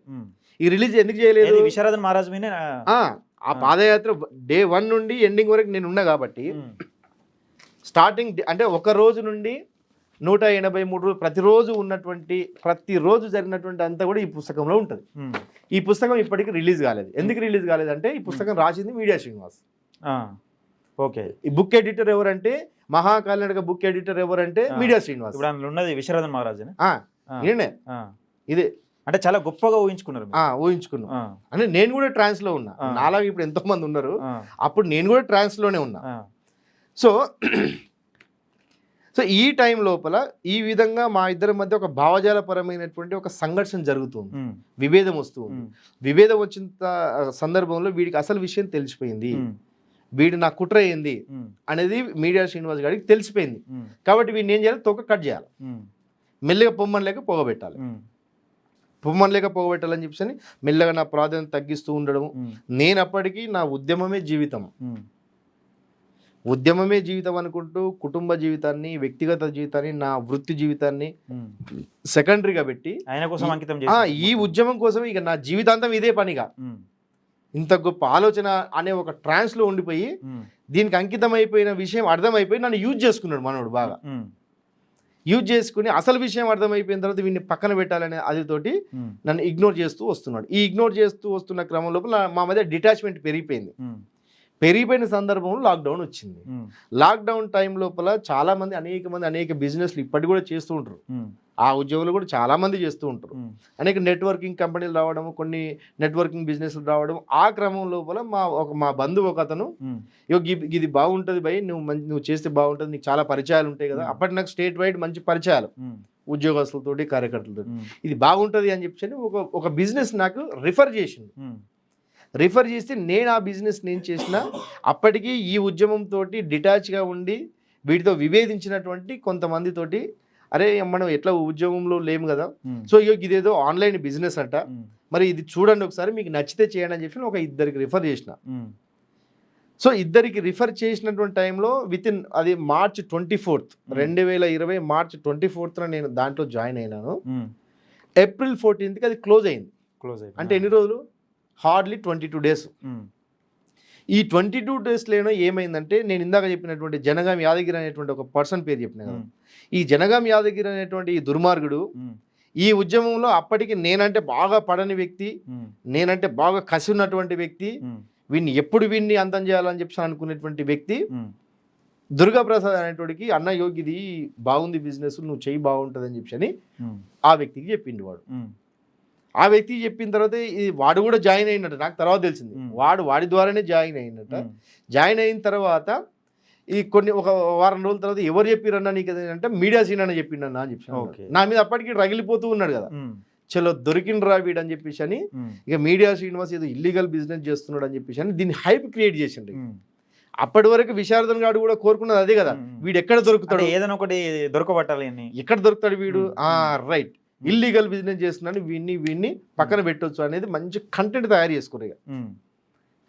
చేసుకుని మీడియా శ్రీనివాస్ అనేటువంటి వ్యక్తి ఈ ఉద్యమాన్ని వెన్నుపోటు పొడిచి అతను నా మీద చేసిన ఎలిగేషన్, మీరు చెప్పిన ఎలిగేషన్ మీడియా కామెంట్లకు సమాధానం చెప్పారు. మీడియా శ్రీనివాస్ అనేటువంటి వ్యక్తి ఈ ఉద్యమంలో ఉంటూ ఉద్యమానికి వెన్నుపోటు పొడుస్తూ ఉన్నాడు, ఒక ఆన్లైన్ ఇల్లీగల్ దందా చేస్తూ ఉన్నాడు. ఆ ఆన్లైన్ ఇల్లీగల్ దందా ఎట్లా చేస్తున్నాడు? ఇతడు ప్రభుత్వానికి టీఆర్ఎస్ గవర్నమెంట్కి అమ్ముడుపోయి టీఆర్ఎస్ గవర్నమెంట్ చే ఇతనితో ఒక కంపెనీ పెట్టించి, అంటే ఆ ఆన్లైన్ బిజినెస్ ఏదైతుందో ఆ బిజినెస్ నేనే టీఆర్ఎస్ గవర్నమెంట్ ప్రోద్బలంతో నేను 20 కోట్లకు అమ్ముడుపోయి ఆ టీఆర్ఎస్ గవర్నమెంట్ నాతోటి ఈ కంపెనీ పెట్టించిందంట. నేను కంపెనీ ఓనర్నట. I'm the owner of this company. Company owner చాలా మంది, వందలాది మంది, వేలాది మంది ప్రజలతోటి డబ్బులు దండుకుంటున్నాడు. ఈ ఉద్యమంలో ఉన్న కార్యకర్తలు అందరినీ కూడా ఎంతమందిని జాయిన్ చేయించిన? ఒక ఇద్దరిని జాయిన్ చేయించిన. నేను ఒక ఇద్దరిని, హార్డ్లీ ఒక 3-4 అంతే. అది కూడా వాళ్ళకి నేను చెప్పింది ఏంటంటే, చూడన్న నాకు కూడా తెలియదు, నేను వస్తాయని చెప్పేసి ఒక వ్యక్తి చెప్తే నేను మీకు చెప్తున్నా, మీరు దాన్ని మంచి చెడు మీరు ఆలోచించి మీకు నచ్చితే చేయండి. ఎవరికి కూడా ఏ రకమైన గ్యారంటీ ఇవ్వద్దు, ఎందుకంటే గ్యారంటీలు ఏం లేవు అక్కడ. నాకు కూడా ఆన్లైన్ బిజినెస్ నాకు కూడా కొత్త. ఒక వ్యక్తి చెప్తే నేను ఇది చేసినప్పుడు మన సగటుగా ఇప్పుడు నేను మీకు చెప్తున్నప్పుడు ఒక ఆన్లైన్ బిజినెస్ లో ఒక వ్యక్తి చెప్తే నేను జాయిన్ అయినప్పుడు ఏదైనా తప్పు జరిగితే నేను అక్కడ విక్టిమ్ అవుతానా, నేను బాధితున్న అవుతానా, ఓనర్ అవుతానా? బాధితులు అవుతావు. ఎంత చిన్న వ్యక్తికైనా తెలుసు. నువ్వు కూడా ఎవరి కింద జాయిన్ అయిన పర్సనే కదా, జాయిన్ అయిన పర్సనే కదా. ఈ విషయం ఈ ఫాల్త్ గాడికి తెలుసు, ఈ విశారదన్ అనేటువంటి ఈ సైకో బాడకో గాడికి తెలుసు. ఇదేనా 20 కోట్ల దందా? ఇది 20 కోట్ల దందా. అంటే టీఆర్ఎస్ గవర్నమెంట్ నాతో ఈ కంపెనీ పెట్టించింది, నేను బినామీని, నేను 20 కోట్లకు అమ్ముడు పోయినా. ఈయనకి 20 రూపాయల రేట్ ఈయనకి లేదు, నేను 20 కోట్లకు అమ్ముడు పోయినంట. అంటే ఆయనకంటే ఎక్కువ శక్తివంతుడు నేనేగా. అమ్ముడు పోయి కార్యకర్తలందరినీ కూడా ఉద్యమంలో విశ్వనాథన్ మహారాజును ఏం చేయలేక ఇప్పుడు మీడియా శ్రీనివాస్ను ఏది కేటీఆర్ 20 కోట్లకు కొన్నాడు నన్ను. కేటీఆర్ కొన్నాడు 20 కోట్లకి. చూడండి, అంటే ఇది నవ్వుకోవాల్సినటువంటి విషయం. సో ఈ రకంగా నా మీద అలిగేషన్ చేసి, అంటే వీడి ఇక్కడ ఏంటంటే అక్కడ ఉన్న వాళ్ళందరూ కూడా వీడొక సైకో, ఈ సైకో చెప్పే విషయాన్ని తానా అంటే తందాన అనేటువంటి రోబోలు, పాప అమాయకులు, వీళ్ళకి ఏం తెలియదు. వాడు ఏం చెప్తే వీళ్ళు అది చేస్తూ ఉంటారు. అంటే నా మీద అలిగేషన్, అధినాయకుడు అలిగేషన్ వేసినట్టే నిజమే ఇది అని నమ్మేటువంటి రోబోలు. కాబట్టి ఒక 30 మంది కేవలం నల్లగొండ జిల్లాకు సంబంధించినటువంటి ఒక టీంను వీడు సైకోగాడి ఆదేశాల మేరకు ఈ దొంగ ఒక దుర్గాప్రసాద్ అంటే ఉన్నాడు. ఈ దుర్గాప్రసాద్ ఒక టీమును తయారు చేసుకుని, ఎందుకంటే వీడికి నేనంటే పడదుగా, తయారు చేసి ఆ ఒక 30-40 మంది తోటి నా మీద విష ప్రచారం చేయడం. వీడు దొంగ దొంగ దొంగ అని ప్రచారం చేయాలి. అందులోనే ఉన్నా, దొంగ దొంగ అని ప్రచారం చేయాలి. వీడు ఒక 420 నా ఫోటో పెట్టి వీడు ఒక 420 అని సోషల్ మీడియాలో బాగా ప్రచారం చేయడం స్టార్ట్ చేసింది. సో ఈ ప్రచారం చేసినటువంటి సమయం లోపల నేనే తప్పు చేయలేదు. ఒకవేళ అది తప్పు జరిగితే, అది ఇల్లీగల్ అయితే, I'm also one of the victim. నేను కూడా ఒక బాధితుని అయితే కదా. కాబట్టి నేనే తప్పు చేయలేదు, నేను దర్జాగా ఉంటా. అరే బాబు విశారదన్ దీని వెనక విశారదన్ ఉన్నాడని మీకు ఎప్పుడు తెలిసింది? విశారదనే ఉన్నాడని ఎప్పుడు తెలిసింది మీకు? విశారదనే. ఎందుకంటే ఇప్పుడు ఎవరైతే ఈ గుంపును తయారు చేసిందని చెప్పినా 30-40 మందిని ప్రతి జిల్లాలో ఉన్నటువంటి కన్వీనర్లు ఉన్నారు కదా, వాళ్ళతోటి వీడు ఏం చేస్తాడంటే పోస్టులు పెట్టిస్తాడు. ఈ మీడియా శ్రీనివాస్ దొంగ లంగా పోస్టులు పెట్టుండు మీరు అని చెప్పి ఆఫీస్లో ఉండి ఒక పోరగంతో రాపిచ్చి టైప్ చేయించి వాళ్ళకు ఫార్వర్డ్ చేసి వాళ్ళు జస్ట్ కాపీ పేస్ట్ చేయాలి పోస్టులు. వాళ్ళు పెట్టినట్టుగా వాళ్ళు పెట్టిన ఫార్వర్డ్ చేయకుండా కాపీ పేస్ట్ చేయాలి. ఇట్లా ఫార్వర్డ్ చేసి కాపీ పేస్ట్ చేసేటప్పుడు కాపీ పేస్ట్ చేసే ఒక జిల్లా కన్వీనర్ నాకు ఫోన్ చేస్తారు, అన్న నాదేం లేదు, నన్ను పెట్టమంటున్నాను, నేను పెడుతున్నా, ఈ పోస్ట్ నన్ను పెట్టమంటున్నారు ఏమనుకోకుండా. ఇప్పటికి అట్లా ఉన్నటువంటి చాలా మంది కన్వీనర్లు బయటకు వచ్చారు. బయటకు వచ్చిన తర్వాత కూడా నాకు ఫోన్లు చేసి, అన్న అది ఏం మనసులో పెట్టుకోకండి, నేను సొంతంగా నేను చేసింది కాదు, అక్కడ నుండి పంపిస్తే నేను ఫార్వర్డ్ చేసిన అంతే అన్నటువంటి వాళ్ళు ఉన్నారు. అంటే ఈ విధంగా నన్ను ఏదో ఒక నింద వేయాలి. వీడొక ఆన్లైన్ దందా చేస్తున్నాడు, జనాలు మొత్తం మోసం చేస్తున్నాడు, ఒక 50 లక్షల రూపాయలు నేను జనాల దగ్గర తీసుకున్నాని నా మీద ఒక ఫాల్స్ కేసు ఈ దొంగ ప్రసాద్ గారితో పెట్టించి జైల్లోకి పోయేలాగా చేసి, అంటే ఇది 20 కోట్ల దందాకు సంబంధించి 20 కోట్ల దందాకు సంబంధించి ఈ మధ్యలో స్టిల్ ఇప్పుడు అప్డేట్లో బీసీల గురించి ముఖ్యంగా తీన్మార్ మల్లన్న గురించి మాట్లాడుతున్నాడు. నిజంగా దీన్ని ఏ విధంగా చూడొచ్చు? కొన్ని ఇంటర్వ్యూలలో చూసిన ఈ మధ్యలో బీసీ ముసుగేసుకొని తిరుగుతున్నారు కొందరు, బీసీ ద్రోహులు అంటూ ఒక మాట మాట్లాడుతున్నాడు. ఏది తీన్మార్ మల్లన్న నా శిష్యుడు అని చెప్పుకుంటానికి నిన్ననేమో చేసినట్టున్నాడు ఇంటర్వ్యూ. ఈ మధ్యలో తీన్మార్ మల్లన్న నా శిష్యుడు అని చెప్పుకుంటానికి నాకు సిగ్గు అనిపిస్తుందని ఒక ఆయన తమ్లైన్ పెట్టుకున్నాడు. మరి మ్యాటర్ ఏముందో నేను పూర్తిగా చూడలే. అంటే నిజంగా బీసీల పైన విశారదన్కు ప్రేమ ఉన్నదా, లేకపోతే అసలు దీని వెనుక ఏమైనా కుట్ర ఉన్నదా? అయితే ఇక్కడ విషయం ఏంటంటే మిత్రమా, యాక్చువల్గా ఇప్పుడు నేను మీడియా కన్వీనర్గా ఉన్నా కదా, నేను మీడియా కన్వీనర్గా ఉంటూ ఆ ఉద్యమానికి ఆ టైం లోపల 2019 17-18 ఆ టైం లోపల ఓకే. పాదయాత్ర స్టార్ట్ అయింది అప్పుడే కదా. ఉమ్. అప్పుడే తీన్మార్ మల్లన్న అప్పటికి చాలా గవర్నమెంట్లో ఉన్నటువంటి ఎమ్మెల్యేలు చేసినటువంటి వాళ్ళ బాగోతలన్నీ కూడా బయట పెడుతూ ఉమ్. ఎక్స్ట్రీమ్ సోషల్ మీడియాలో అంటే ఉన్నాడు. తీన్మార్ మల్లన్న పైన ఇలా కొందరు తొత్తులు ఉమ్. ఇప్పుడు విశ్వనాథన్ మహారాజ్ దగ్గర జ్ఞానం అనే ఒక గడ్డు ఉందని, ఉమ్. లేకపోతే తెలివి అనే ఒక గడ్డు ఉన్నది, అందులోకి వెళ్ళి దొంగసాట్న ఎత్తుకచ్చుకున్నాడు అని ఒక దొంగ ఒక ఆయన, ఉమ్. ఇంకో ఆయన జ్ఞానం దొంగతనం చేసిందని ఇంకో ఆయన. నిజంగా ఈ రెండు గడ్డలు ఏమైనా ఉన్నాయా? ఈ అంతే ఒక దగులుబాజీ మాటలు ఇవన్నీ జ్ఞానాన్ని కూడా. దొంగతనం చేయడం అది సాధ్యమైతే ఎట్లా సాధ్యమవుతుంది? తెలివిని దొంగతనం ఎత్తుకచ్చుకున్నాడు సాధ్యమైతే? ఎట్లా సాధ్యమవుతుంది? ఈ భూమి మీద అంటే ఈ మేధావికి ఇవేనా నేర్పేది మాటలు? ఈ భూమి మీద ఏదైనా దొంగతనానికి గురి కానిది ఏది? విద్య ఒకటి, జ్ఞానం ఒకటే. అది చిన్న పిల్లవాడికి అని తెలుసు, చిన్నప్పుడే నేర్పుతుంది. నీ దగ్గర ఉన్నది ఏంది? దొంగిలించడం ఏందాడు అసలు? నీ దగ్గర ఉన్నది ఏంది? అది నిజంగా అసలు విశ్వనాథన్ మహారాజ్కు తీన్మార్ మల్లన్నకి ఏంది అసలు ఈ మధ్యలో? అదే ఇప్పుడు విశారదన్ అనే వాడికి తీన్మార్ మల్లన్నకి ఉన్నటువంటి అదేంటంటే, ఈ టైం లోపల వాస్తవానికి నేను అప్పుడు చెప్పినా ఇప్పుడు చెప్తున్నా, విశారదన్ అనేటువంటి సైకో గాడికి, ఈ చిల్లర గాడికి ఒక సామాజిక ఉద్యమ జీవితాన్ని ప్రసాదించినటువంటి వ్యక్తి తీన్మార్ మల్లన్న. లేదు, వీళ్ళు చెప్పే అంశం ఏంటంటే విశ్వనాథన్ మహారాజ్ దగ్గరనే తీన్మార్ మల్లన్న శిష్యరికం చేసిన అనే విధంగా నిజంగా జ్ఞానాన్ని తెలివిని అంతా మొత్తం ఒక సంచిలో మూట కట్టుకొచ్చుకొని ఎత్తుకచ్చుకున్నాడు తీన్మార్ మల్లన్న.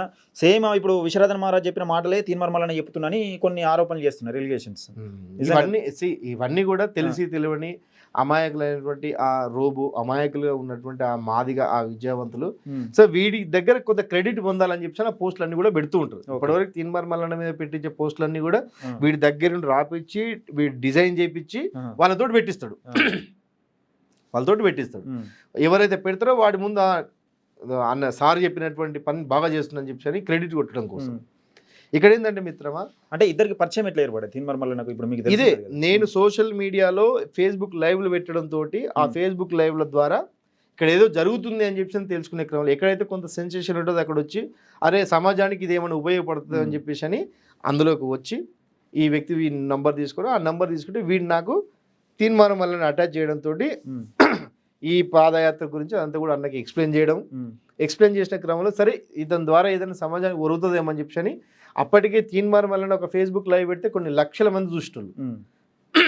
లక్షల మందికి ఈ ఉద్యమాన్ని పరిచయం చేసినటువంటి ఒక పర్సన్, ఒక పునాది వేసినటువంటి వ్యక్తి కదా. నీకు నిజంగా సమాజంలో నువ్వు కనపడడానికి, నువ్వు ప్రమోట్ చేసుకోవడం కోసము ఒక వేదికను కల్పించినటువంటి వ్యక్తి కదా. అంటే ఈయనంటే నాకేం అది లేదు, ఆయనంటే ఏం అది లేదు. ఉన్నటువంటి విషయం ఏంటంటే, ఎందుకంటే అప్పుడు తీన్మార్ మల్లన్నని కానీ మీడియాని కానీ మొత్తం కోఆర్డినేట్ చేసింది నేనే కాబట్టి ఆ టైం లోపల యాజ్ ఏ మీడియా కోఆర్డినేటర్గా, మీడియా కన్వీనర్గా తీన్మార్ మల్లన్న యొక్క సహకారంతో, ఆయన సహకారంతో ఏ ప్రాంతంలోకి వెళ్తే ఆ ప్రాంతంలో ఉన్నటువంటి మీడియా వాళ్ళని నాకు అటాచ్ చేయడము, ఈ వచ్చేటువంటి కంటెంట్ అంతా కూడా మెయిన్ స్ట్రీమ్లో వచ్చేలాగా చేయడము, ప్రధాన మీడియాలో వచ్చేలాగా చేయడము, ఇదంతా కూడా అతని ద్వారా కదా నేను చేసింది. ఆయన ద్వారా, ఆయన యొక్క కోఆపరేషన్ ద్వారానే ప్రతి ఒక్కరిని కలవడం, ప్రతి ఒక్కరిని కూడా కమ్యూనికేట్ కావడం, ఈ యొక్క వార్తని మెయిన్ స్ట్రీమ్లో వచ్చేలాగా చూడడం. అందులో భాగంగానే ఒక 2-3 ఇంటర్వ్యూలు అయినాయి. ఆ ఇంటర్వ్యూలు అప్పుడు తొలివెలుగు రఘు వచ్చిండు. తొలివెలుగు రఘు ఎవరు చెప్తే వచ్చిండు?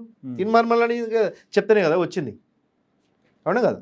సో ఈ విధంగా కొన్ని మీడియా పరంగా ఇప్పుడు ఒక వ్యక్తి నువ్వు ఎంత మంచి పని చేసినా కూడా దాన్ని బయట ప్రపంచానికి చూపాలంటే మీడియానే కదా. మరి నేను చూపింది ఆయన్నే కదా. అంటే నీకు అన్నం పెట్టినోడికి నువ్వు సున్నం పెడితే ఇది ఎక్కడి పద్ధతి? ఈ పవన్ కళ్యాణ్కి సంబంధించి పవన్ కళ్యాణ్కు నిజంగా విశ్వనాథన్ మహారాజు తీన్మార్ మల్లన్న పరిచయం చేసిండా, లేకపోతే తీన్మార్ మల్లన్న విశ్వనాథన్ మహారాజును పవన్ కళ్యాణ్ పరిచయం చేసిండా? ఒక సందర్భంలో, అది ఎన్నికల సందర్భం అనుకుంటా, ఆ ఎన్నికల సందర్భంలో అరే ఏమన్నా జరుగుతుందేమని చెప్పి తీన్మార్ మల్లన్న ఇనిషియేట్ చేసి పవన్ కళ్యాణ్ దగ్గరికి తీసుకెళ్ళిన. పవన్ కళ్యాణ్ దగ్గర తీసుకెళ్ళిన తర్వాత వీడి యాటిట్యూడ్ చూసి 10 నిమిషాల టైం కూడా ఇవ్వలే. ఆయన వీడి యాటిట్యూడ్ని చూసి 10 నిమిషాల టైం కూడా ఇవ్వలే, నోరు మూసుకొని వచ్చింది. వీటితోటి ఏమి కాదని చెప్పి అందరికీ అర్థమైపోయింది. అట్లా అంటే బీసీల గురించి ఇప్పుడు ప్రధానంగా బీసీల గురించి కొట్లాడతాం, బీసీ ఎస్సీ ఎస్టీ మైనార్టీలను రాజ్యాధికారం దిశగా తీసుకెళ్తామంటుండు. నిజంగా ఒక చట్టసభల్లో అడుగు పెట్టకుండా ఇది సాధ్యమయ్యే పనేనా? నిజంగా విశ్వనాథన్ మహారాజుతో అయ్యే పని ఇది? అయితే ఒకటేందంటే, ఇప్పుడు మనం తీన్మార్ మల్లన్న గురించి మాట్లాడుకున్నాం కదా. తీన్మార్ మల్లన్న ఇతనికి ప్రాణభిక్ష పెట్టవచ్చు, అంటే ఉద్యమ ప్రాణభిక్ష పెట్టినటువంటి వ్యక్తి. సో ఇది మర్చిపోతే అంతకంటే ఇక వాడి విజ్ఞత వదిలేసేయాలి మనం. అంటే నాకు అర్థం కాని విషయం ఏంటంటే, సరే ఈయన ఉద్యమం అనేది ఈయన చేసుకుంటూ అయిపోద్ది కదా. బీసీ నాయకులు, బీసీ ప్రజల గురించి మాట్లాడుతున్న ఉద్యమ ఒక నాయకుని గురించి ఈయన విష ప్రచారం చేయాల్సిన అవసరం ఏమున్నది? అదే ఇక్కడ విష ప్రచారం మందకృష్ణ మాదిగ కానీ, ఇప్పుడు ఆర్ఎస్పీ కానీ, ఇప్పుడు మరొక తీన్మార్ మల్లన్న కానీ, అవును ఇదే ఆయన స్ట్రాటజీ ఇదే కదా. అవును ఈ మాట్లాడే ఉద్యమంలో బీసీఎస్సీ ఎస్టీ మైనార్టీల గురించి మాట్లాడే ఉద్యమంలో ఒక పేరు కీలకంగా నాది మాత్రమే వినిపించాలి, అవును ఇంకా వేరే వాళ్ళది వినిపించద్దనే ఆలోచన కొద్దీ దుర్బుద్ధితోనే ఉన్నట్టు అనిపిస్తుంది. అవును ఎందుకంటే మిత్రమా, ఇప్పుడు ఈ విశారదన్ గాడు కేవలం మాదిగలకు మాత్రమే కొంత సమూహానికి ఇతని నాయకుడు. ఇక మాదిగలకు మించి ఏ కులం కూడా ఇతన్ని దగ్గర తీయదు, ఏ కులం కూడా ఇతన్ని విశ్వసించదు. సో ఎందుకంటే ఇది 10 ఏళ్ల కాలంలో 12 ఏళ్ల కాలంలోనే 1% వరకు కూడా వెళ్ళలేదు. అంతెందుకు మాదిగల్లో ఉన్నటువంటి మాలల్ని కూడా ఇతడు రిసీవ్ చేసుకోడు. ఒకానొక సందర్భంలో తాచు పామునైనా నమ్మొచ్చు, తాచు పామునైనా కరడుగట్టినటువంటి బ్రాహ్మణునైనా నమ్మొచ్చు, బ్రాహ్మణ భావజాలం ఉన్న వ్యక్తినైనా నమ్మొచ్చు, తాచు పామునైనా నమ్మొచ్చు, కానీ విషనాగునైనా నమ్మొచ్చు, కానీ మాలోని నమ్మొద్దు అని చెప్పాను అని అడిగిన. ఇది ఆన్ రికార్డ్. ఇందులో కూడా వేరు ఈ మన సభలకు మన మీటింగ్లకి మాలవాడు గనక వాడి ఆనవాళ్ళు ఎక్కడున్నా, వాడు ఎక్కడ మనకు కొంత అనుమానం వచ్చినా కూడా వాడిని మెడలు బట్టి గెంటేయండి అన్నాడు. ఎవరు రాలే మరి అసలు రానివాడు, మాలోళ్ళు ఎవరు రానివాడు. అంటే ఫస్ట్ అడుగుతాడు ఎట్లా, అంటే ఫస్ట్ అడితే గుర్తుపడతాడు వీడు. అంటే కార్యకర్తలకు ఆ ఇండికేషన్ ఇస్తాడు. మాలవాడు ఎప్పుడైనా ఎక్కడైనా తారస పడితే మీటింగ్లలో మెడలు బట్టి గెంటేయండి. ఇవి ఏదో నేను కల్పించి అంటే దీనికి సంబంధించిన అంశం కూడా విశారదన్ మహారాజ్ గురించి ఎవరు రెంజర్ల రాజేష్ ఒక 2 పాటలేమో వాడినట్టు. అవును, దీనికి సంబంధించి అక్షర నిజాలు, అక్షరం నిజం. అప్పుడు చెప్పినా ఇప్పుడు చెప్తున్నా, నమ్మద్దు నిజంగా, వీన్ని నమ్మొద్దు అసలు. నిజంగా వాస్తవానికి వీన్ని నమ్మొద్దు అంటే ఎవరు నమ్మట్లేదు. ఏదో ఇగో ఇలాంటి యూట్యూబ్ ఛానల్ ముందు కూర్చొని కొన్ని ఎందుకు ఈ మధ్యలో ఎక్కువ కనబడుతున్నాయి, దేనికోసం? జనం లేరు, వీని వెనక జనం లేరు, ఏదైనా కార్యక్రమం చేస్తే జనం లేరు కాబట్టి ఎక్కువ జనం చూసేటువంటి మీడియాలో కనిపిస్తున్నాడు.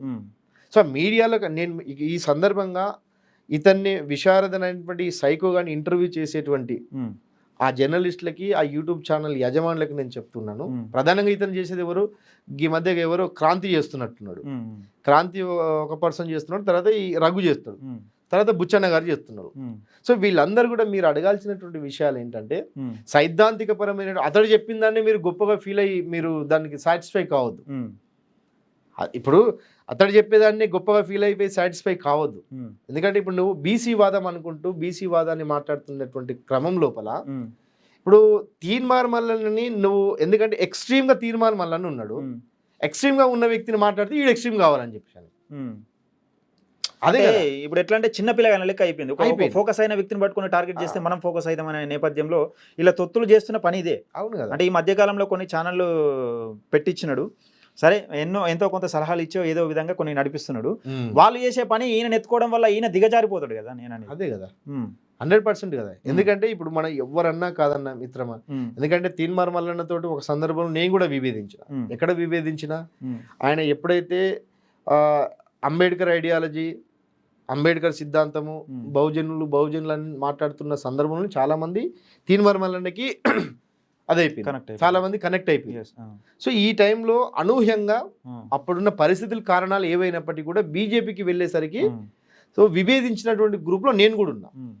ఓకే, ఎందుకంటే సిద్ధాంతపరమైనటువంటి దోస్తి కలిసింది, సిద్ధాంతపరమైనటువంటి విభేదాలు కూడా జరుగుతూ ఉంటాయి. సో వ్యక్తిగత సంబంధాలు ఉంటాయి.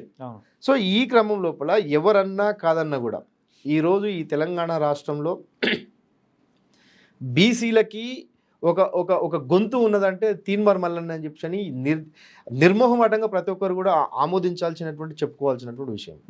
ఎందుకంటే ఇక్కడ మనము చరిత్రలో కనుక వెళ్ళినట్లయితే ఇప్పుడు తీన్మార్ మల్లన్న గ్రాడ్యుయేట్ ఎమ్మెల్సీగా ఉంటూ సో ఈరోజు కాంగ్రెస్ పార్టీ అనుబంధంతో గెలిచినప్పటికీ కూడా అతడి యొక్క సొంత బలంతో, అతడి యొక్క సొంత కష్టంతో, అతడి యొక్క సొంత క్యాడర్ బలంతో ఎమ్మెల్సీగా గెలిచిండు.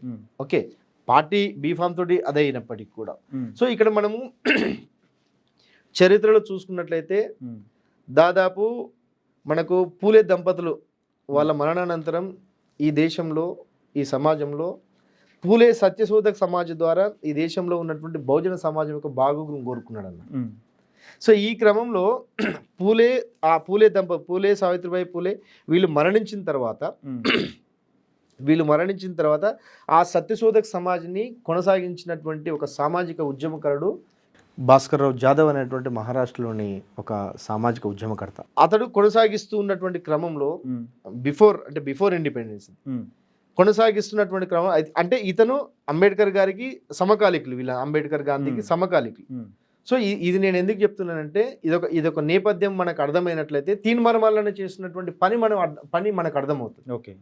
భాస్కర్రావు జాదవ్ అనే అప్పుడు బీసీల తరఫున బీసీ ఒక ప్రతినిధిగా రౌండ్ టేబుల్ సమావేశాల్లో అతడు కూడా పాల్గొన్నటువంటి సందర్భంలో మనందరికీ చాలా మందికి కూడా ఏమనుకుంటారంటే డాక్టర్ బాబాసాహెబ్ అంబేద్కర్ కేవలం దళితుల కోసమే, ఎస్సీ ఎస్టీల కోసమే మాట్లాడిండు, ఎస్సీ ఎస్టీల హక్కుల కోసమే మాట్లాడిండు అని చెప్పి అంటారు.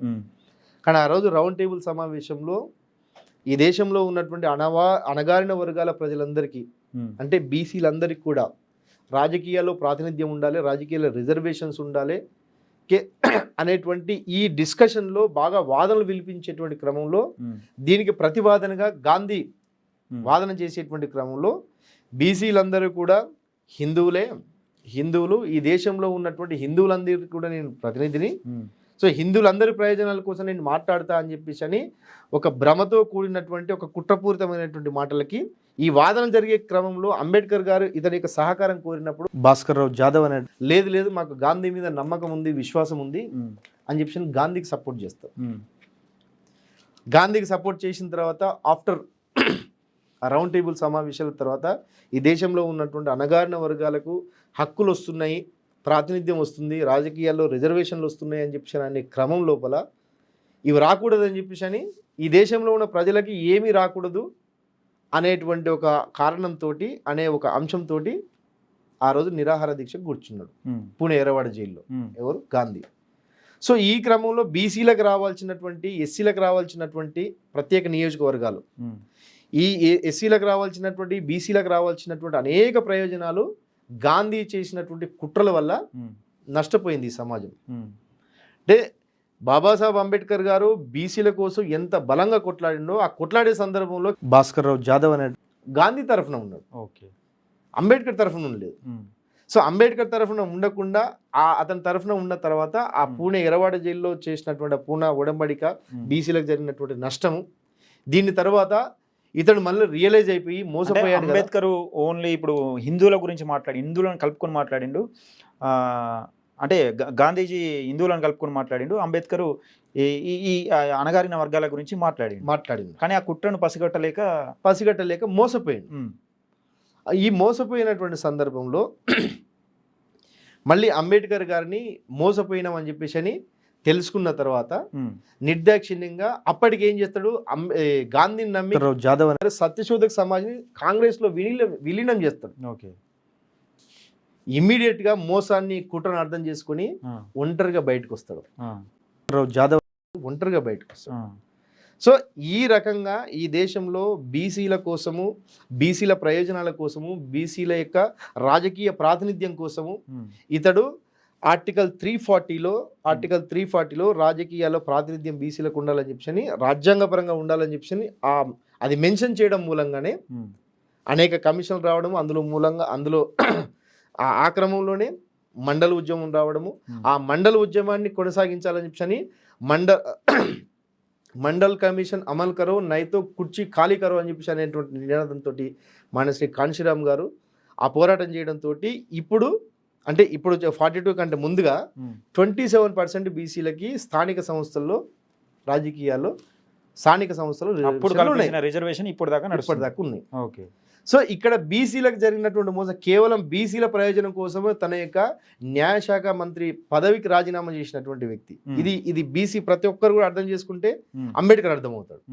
సో ఈ క్రమంలో ఇదంతా నేపథ్యం తెలిసినటువంటి వ్యక్తిగా ఈరోజు భాస్కర్రావు జాదవ్ గారు చేస్తున్నటువంటి పని తీన్మార్మల్ గారు చేస్తున్నారు. ఇది ఇట్లా ఎందుకు అర్థం చేసుకోవద్దు? నీకు ఎంతో జ్ఞానం ఉంది కదా. అంటే చాలా మంది వీళ్ళు చెప్పేది ఏంటంటే, ఇప్పుడు సరే ఈయన చెప్తుండా వీళ్ళకి ఆలోచన వస్తుందో తెలియదు, కానీ ఆయన ఇప్పుడు విశ్వరథన్ మహారాజు ఆలోచన వీళ్ళు బయట చెప్పగలుగుతారు ఎట్లా తెలియదు. కానీ అయితే గతంలో కాంగ్రెస్ పార్టీకి ఉండి రెడ్డిల కోట్లు ఏమని చెప్పినావు, ఇప్పుడు బీసీల పక్షాన్ని ఎట్లా మాట్లాడుతున్నావు అని చెప్పారు.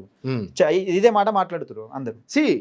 పార్టీలో ఉన్నప్పుడు, పార్టీలో ఒక పార్టీ లైన్లో ఉన్నప్పుడు ప్రచారం చేసిండు, నువ్వు ఏ పార్టీలో ఉంటే ఆ పార్టీకి ప్రచారం చేస్తావు.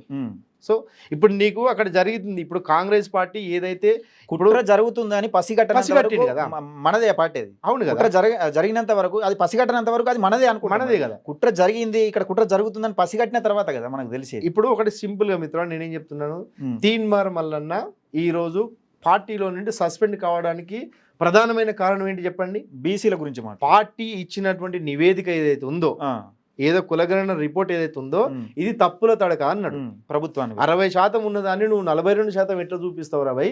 మిగతా 20% జనం ఎక్కడ చచ్చిపోయారు, వాళ్ళు ఎక్కడ బొందలు ఎక్కడ ఉన్నాయని చెప్పి అడిగిండు. ఇది ఎవరి కోసం అడిగిండు? బీసీల కోసం అడిగిండు కదా. బీసీలు ఉన్నటువంటి జనాలు చూపించకుండా సంఖ్య తగ్గించారు అని కదా. ఆ తప్పుల తడకగా ఉన్నటువంటి ఈ రిపోర్టు ఒక బోగస్ అని చెప్పి దీన్ని కాల్ చేసిండు. సో ఈ కాల్ చేసిన సందర్భంలో దీన్నే చూపించుకుంటూ అతన్ని సస్పెండ్ చేసింది.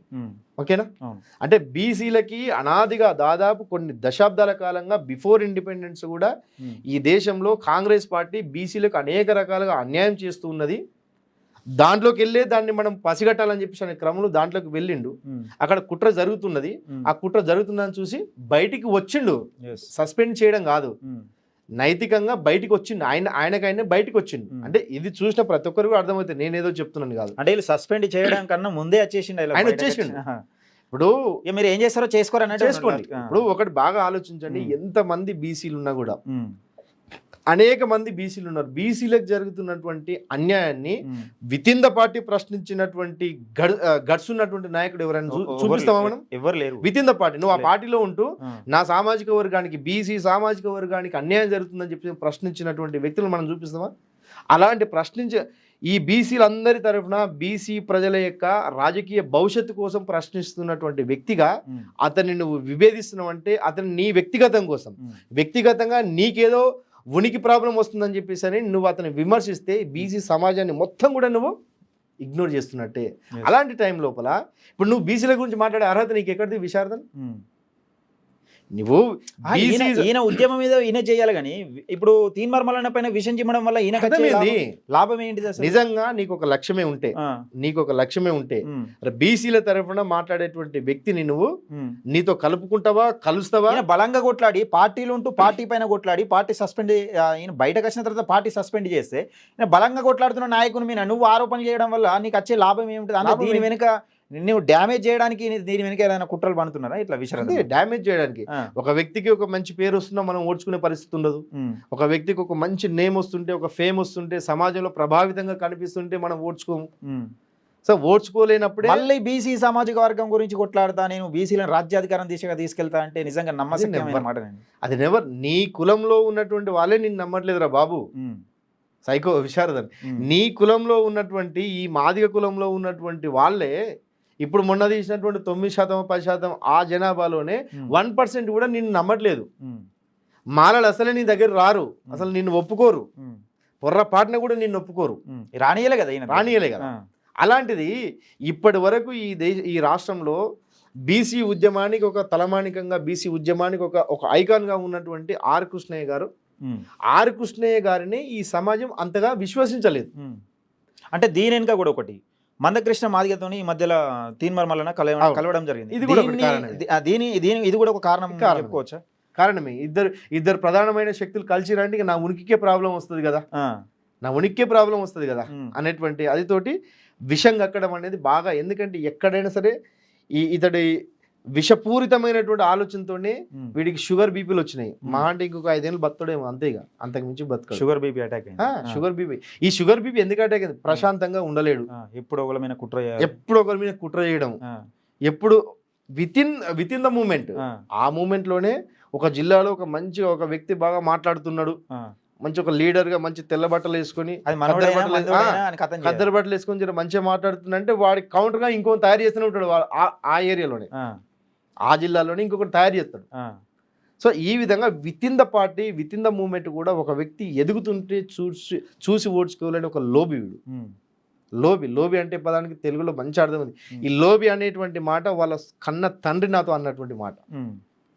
చూడు బాబు, అంటే వీడి గురించి నేను మీకు చెప్తున్నట్టుగా వీడి గురించి అన్ని చెప్తుంటే పర్సనల్ అంశం గురించి కానీ మన దాంట్లో కూడా కొన్ని కామెంట్స్ వచ్చినాయి, నాకు కూడా మిత్రులు పర్సనల్ గా పెట్టారు. అవును. అంటే నేను మీరు పెట్టిన వాయిస్, మీతో నేను చేసిన వాయిస్ స్టేటస్ పెట్టడం వల్ల కొన్ని పర్సనల్ గా ఇతర నాయకులు, కొందరు మిత్రులు ఇతని కుటుంబమే ఇతన్ని నమ్మది అని ఒక ఆరోపణలు చేస్తున్నారు. నిజంగా మీకు తెలిసి అలాంటిది ఏమైనా ఉంటుందా? అదే అయితే మిత్రం, ఇప్పుడు మనము ఇప్పటివరకు మాట్లాడుకున్న అన్ని కూడా సిద్ధాంతపరంగా సామాజిక అంశాల వారిగా అతడితో ఉన్నటువంటి భావజాల విభేదం మాత్రమే, ఆ విషయాలు మాత్రమే డిస్కస్ చేసినాము. అవి కూడా ఎందుకు డిస్కస్ చేస్తున్నాము, వీడు పబ్లిక్ డొమైన్లో ఉంటూ పబ్లిక్ ఒక ప్రాతినిధ్యం వహించే ఒక వ్యవహారంలో ఉంటూ, అంటే నేను నాయకుడిని అనేటువంటి ఒక అదిలో ఉన్నాడు కాబట్టి అతని గురించి డిస్కస్ చేసుకోవాల్సి వస్తుంది. అతడి వ్యక్తిగతం ఎట్లా ఉందనేది మనకు సంబంధమే లేదు. ఎందుకంటే వాడొక దొంగ లంగ, వాడొక కామాంధుడు, వాడొక ఏమంటాం వావి వరుసలు లేనటువంటి ఒక ప్రకృతి విరుద్ధ జీవి అనేటువంటి అనేక విమర్శలు వచ్చినప్పటికీ కూడా అతడి వ్యక్తిగత జీవితము దుర్భరమైనటువంటి జీవితము, అతడు కనీసం వాడిని కన్న పిల్లలు కూడా వాడిని చూస్తే భయపడేటువంటి పరిస్థితులు. సో ఇవన్నీ కూడా ఇలా కుటుంబ సభ్యులు ఎవరైనా ఇప్పుడు విశ్వనాథన్ మహారాజ్ మావోడు అని గొప్పగా గర్వంగా చెప్పుకునే వాళ్ళు ఉంటారా? ఇతడి కుటుంబంలో చెల్లి జీవితాన్ని సర్వనాశనం చేసిండు, అన్న జీవితాన్ని సర్వనాశనం చూసిండు, కన్న తల్లిదండ్రులని దాదాపు 10 సంవత్సరాల పాటు ఒకరిని చూసుకోకుండా చేసిండు. కన్న తల్లిదండ్రులు తల్లి తండ్రిని ఇద్దరిని, తల్లి మీద తండ్రికి చెప్తాడు, తండ్రి మీద తల్లికి చెప్తాడు, అన్న మీద వదినకి చెప్తాడు, వదిన మీద అన్నకి చెప్తాడు. ఓకే, సో ఈ విధంగా కుటుంబాలను విచ్ఛిన్నం చేసేటువంటి ఒక విధ్వంసకారి వీడు. సో ఇవన్నీ కూడా నేను without evidence, without proper investigation, without proper research లేకుండా నేను చెప్పట్లేదు. సో అందుకే మీరు చూడండి, వాడి ఉద్యమంలో చాలా మంది అనుకుంటారు అంటే ఒకడు ఉన్నాడంటే వాడిని చూసి ఓర్వలేక ఇట్లే మాట్లాడతారని చెప్పి అంటారు. నిజంగానే ఇప్పుడు వాళ్ళ చెల్లి కానీ సొంత చెల్లి మీద అనేక అభియోగాలు వీడేమో ఒక ఎగ్జిక్యూటివ్ మీటింగ్ పెట్టి అన్ని జిల్లాల నాయకులను కూర్చోబెట్టి ఇగో నా చెల్లికి ఇట్లా, ఇగో నా చెల్లి క్యారెక్టర్ ఇది అని చెప్పి చెప్పుకొని నా చెల్లిని తిట్టండి, మీరు ఎందుకు అట్లా పోస్ట్ పెట్టండి. ఎందుకు అట్లా ఆ చెల్లి వీడి చీకటి భాగవతాన్ని బయట పెడుతుంది కాబట్టి. అంటే విశ్వనాథన్ మహారాజు గురించి చీకటి భాగవతాలు అంటే ఏముంటాయి? ఇదే వీడి చీకటి భాగవతం అంతా కుటుంబాలను విచ్ఛిన్నం చేయడం. ఈ విత్ ఇన్ పార్టీ కూడా, ఆ పార్టీలో ఉన్నటువంటి ఇప్పుడు అంటే ఈ సందర్భంగా నేను చెప్తున్నాను, ఉద్యోగస్తులు చాలా మంది ఉద్యోగస్తులు మీకు చేతులు ఎత్తి దండం పెడుతున్నా నేను, మీరిచ్చే ప్రతి రూపాయి కూడా అదంతా దుర్వినియోగం అయిపోతాయి. వాటి వల్ల సమాజానికి ఏమాత్రం కూడా ఉపయోగం లేదు. వాడి సొంత విలాసాల కోసము, వాడి లగ్జరీ లైఫ్ కోసము, వాడికి సంవత్సరానికి కొత్త వాళ్ళను పోగు చేసుకుంటూ పాత వాళ్ళను పాతరేస్తూ వాడి విలాసాలు అనుభవించడం కోసమే మీ నిధులు ఖర్చు అవుతున్నాయి. మీరు చూడండి, మొన్న 5,000 కిలోమీటర్లతోటి జీరో అవుట్పుట్ ఈ మాదిగ సమాజానికి, 10,000 కిలోమీటర్లతోటి జీరో అవుట్పుట్. కానీ ఈ 5,000 కిలోమీటర్లైనా ఈ 10,000 కిలోమీటర్లైనా వీడికి మంచి భోజనము, మంచి లగ్జరీ లైఫ్, మంచి పడక, ఆ ఉన్నటువంటి ఆ కార్యకర్తలతోటి కాళ్ళొత్తించుకోవడము, లగ్జరీ లైఫ్. మహారాజు అంటే వీడే నిజమైన మహారాజు, ఇంకెవరు మహారాజులు కాదు, అంత బికారు కాలే. విశారదన్ మహారాజు ఒక్కడే మహారాజు. ఎందుకంటే ఈ మాదిగ సమాజాన్ని, ఈ మాదిగ యువకుల రక్తం దాగుతూ, మాదిగ ఉద్యోగస్తుల రక్తం పట్టి పీడిస్తూ వీడి విలాసాలు అనుభవిస్తున్నాడు. కాబట్టి ఈ ఉద్యమము ఎంత బలహీనపడ్డా కూడా వీడికి మాత్రం నష్టం లేదు.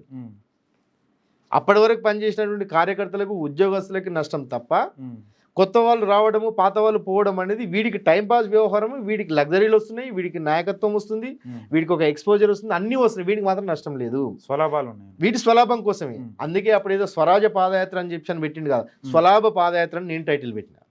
ఆ స్వలాభ పాదయాత్రలో కేవలం వీడికి మంచి భోజనము, పిస్తాలు, బాదాములు, కిస్మిస్లు, కాజులు, బాదాములు, రోజు మంచి లేత మేక మాంసము. సో ఇవన్నీ మంచి పడక ఈయనకి ఎక్కడ పోయినా సరే ఒక లాడ్జింగ్ ఉండాలి. ఎక్కడ ఏ హెడ్ క్వార్టర్కి పోయినా కూడా మంచి చూస్తాడు.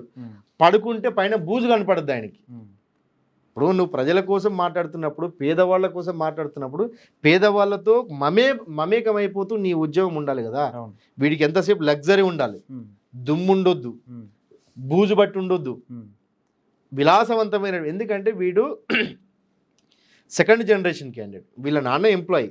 వీడికి ఎక్కడ కూడా కష్టం తెలియదు, ఆకలి తెలియదు, అలమటించడం తెలియదు, ఇబ్బందులు అనేవి తెలియదు.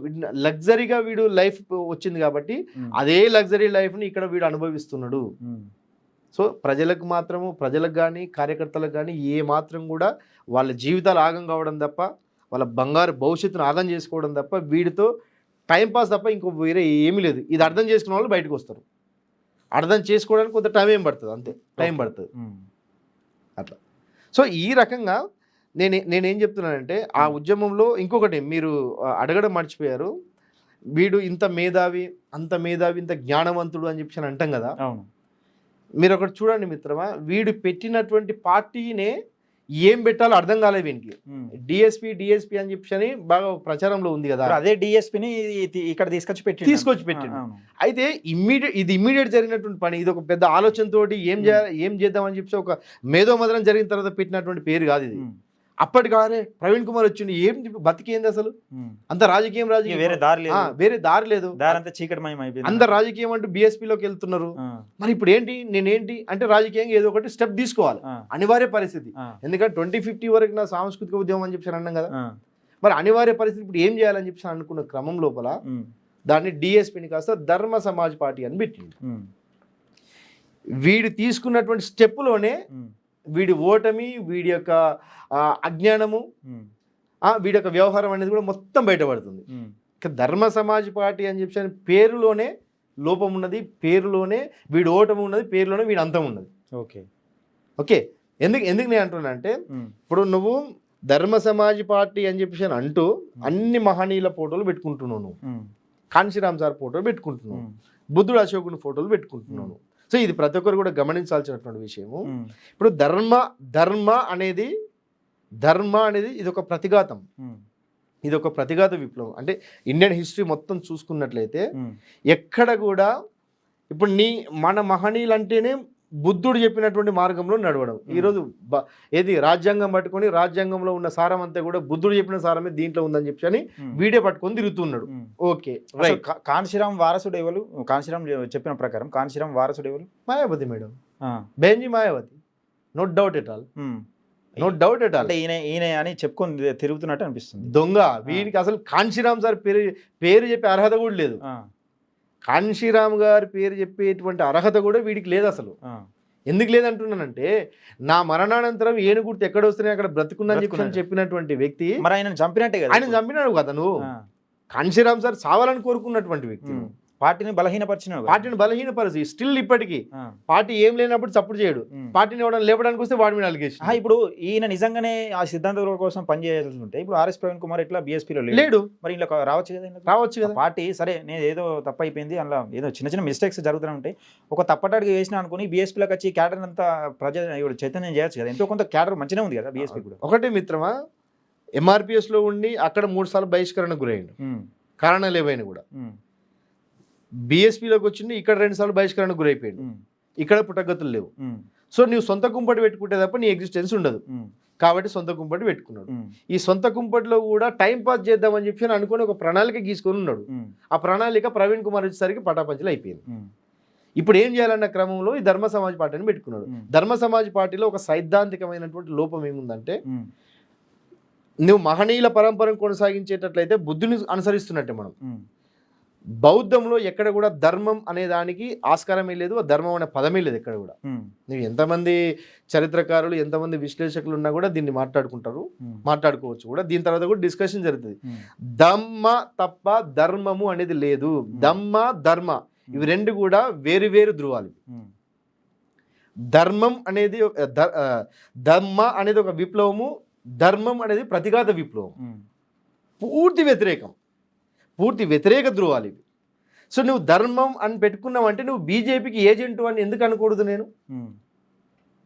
నువ్వు బీజేపీకి ఏజెంటు అని చెప్పి ఎందుకు అనుకోకూడదు? నువ్వు నువ్వు అనుసరిస్తున్నావు అని ఎందుకు అనుకోకూడదు చెప్పు. అంటే అట్లా అవకాశం ఉంటుందా? 100% అవకాశం ఉంది. నువ్వు సిద్ధాంతంగా నువ్వు చాలా జ్ఞానవంతుడు కదా, నువ్వు సమస్త జ్ఞానం నీ లోపల ఉంది కదా. నీ దగ్గరనే ఒకరు దెంకపోతురు కదా, దొంగులకు పోతురు కదా జ్ఞానాన్ని. నీ దగ్గరనే ఒక దొంగులుకొని పోతున్నారు కదా జ్ఞానాన్ని, నీ జ్ఞానాన్ని దొంగతనం చేస్తున్నారు అంటున్నావు కదా. నువ్వు చాలా జ్ఞానవంతుడు కదా. నీ ధర్మం నీ చేతిలో ఎప్పుడు అశోకుడి ధర్మచక్రం అంటున్నావు నువ్వు, అది విషచక్రం. నీ చేతిలో పట్టుకుని విషచక్రం, అదే విష్ణు చక్రం. నువ్వు ధర్మం అని అంటున్నావంటే నీ చేతిలో ఉన్నది, నీ చేతిలో పట్టుకున్నది, నువ్వు బయటకు చూపిస్తున్నది అది విషచక్రం. అది అది ధమ్మచక్రంలో దమ్మనే ఉంటుంది, ధర్మం ఉండదు. నువ్వు ఏ ధర్మాన్ని నువ్వు కొనసాగిస్తున్నావు? నువ్వు ఇన్నేళ్ళ నీ పోరాటంలో ఈ మాదిగ ప్రజలకి కేవలం మాదిగల గురించి వీడి కేవలం మాదిగలకు సంబంధించిన కొద్ది % మాదిగలకే ప్రతినిధిత్వం. ఇతను ఏ మాల వాళ్ళు ఇతను అంగీకరించరు. బీసీ కులాలు ఎవరు కూడా బీసీలో వచ్చే పెద్ద నాయకులనే పట్టించుకోవట్లేదు. బీసీలు మరి బీసీలలో నాయకులు ఎవరైనా పెద్ద నాయకులు ఈయన ఎన్నుకున్నారంటే ఎవరు అసలు పేరు చెప్పుకుంటానికి కూడా ఒక నాయకుని పేరు లేదు. ఇంతకుముందు ఆరకృష్ణన్ ఉండే. ఆరకృష్ణన్న కారణాలు ఏవి ఉన్నా సరే వివిధ పార్టీలకు వెళ్ళిపోవడంతో కొంత బలహీనం అయిపోయింది ఉద్యమం. ఆ ఉద్యమం బలహీనం అయిపోయినటువంటి క్రమం లోపల గత కొన్ని నెలలుగా ఒక ఉవ్వెత్తున ఒక బీసీ వాదం అనేది ఒక అనివార్య పరిస్థితి క్రియేట్ అయిపోయింది ఇక్కడ అని. ఇప్పుడు ఎప్పుడైతే రాహుల్ గాంధీ గారు ఒక వాగ్దానం మీద బీసీ కులగణన అనేటువంటి ఒక అంశం తీసుకొచ్చిండో, ఇమ్మీడియట్ వచ్చిన తర్వాత ఏ ప్రభుత్వం అయినా సరే మేనిఫెస్టోలో పెట్టిన అమలు చేయడానికి కోసం ఒక 4 years తర్వాత ఆలోచన చేస్తాయి. ఎట్లా? ప్రజల యొక్క స్పందనను బట్టి.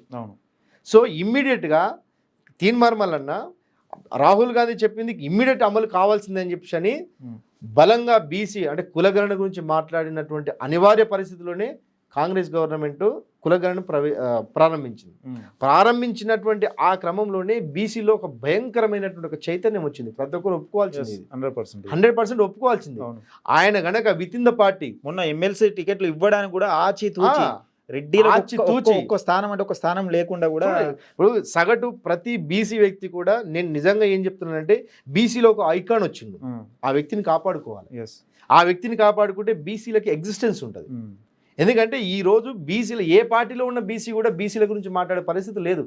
ఆయన విత్ ఇన్ ద పార్టీ మేనిఫెస్టోలో ఉన్నటువంటి విషయాన్ని రాహుల్ గాంధీని ప్రతి సందర్భంలో కూడా పాయింట్అవుట్ చేస్తూ రాహుల్ గాంధీ పేరు మాట్లాడుతూ రాహుల్ గాంధీ చెప్పినటువంటి పని మనం చేయాల్సిందని చెప్పని పార్టీలో ఒక అనివార్య పరిస్థితి తీసుకొచ్చి ఈ రోజు బీసీ కులగణన జరిగింది. దాదాపు ఎప్పుడు 32లో జరిగినటువంటి ఒక పనిని చారిత్రాత్మకంగా ఇప్పుడు అయ్యేలాగా చేసినటువంటి వ్యక్తి తీన్మార్మల్. నువ్వు ఎందుకు ఓడ్చుకోవు దీన్ని? ప్రతి ఒక్కరు ఎందుకు ఓడ్చుకోకూడదు? ఒక వ్యక్తి మన లోపలనే ఒక వ్యక్తి నువ్వు బీసీల గురించి మాట్లాడుతున్నటువంటి వ్యక్తివి బీసీలో ఎప్పుడూ లేని ఒక అనివార్య గురించి మాట్లాడుతున్న వ్యక్తిని టార్గెట్ చేయడం ఈయన లక్ష్యం కాదు కదా.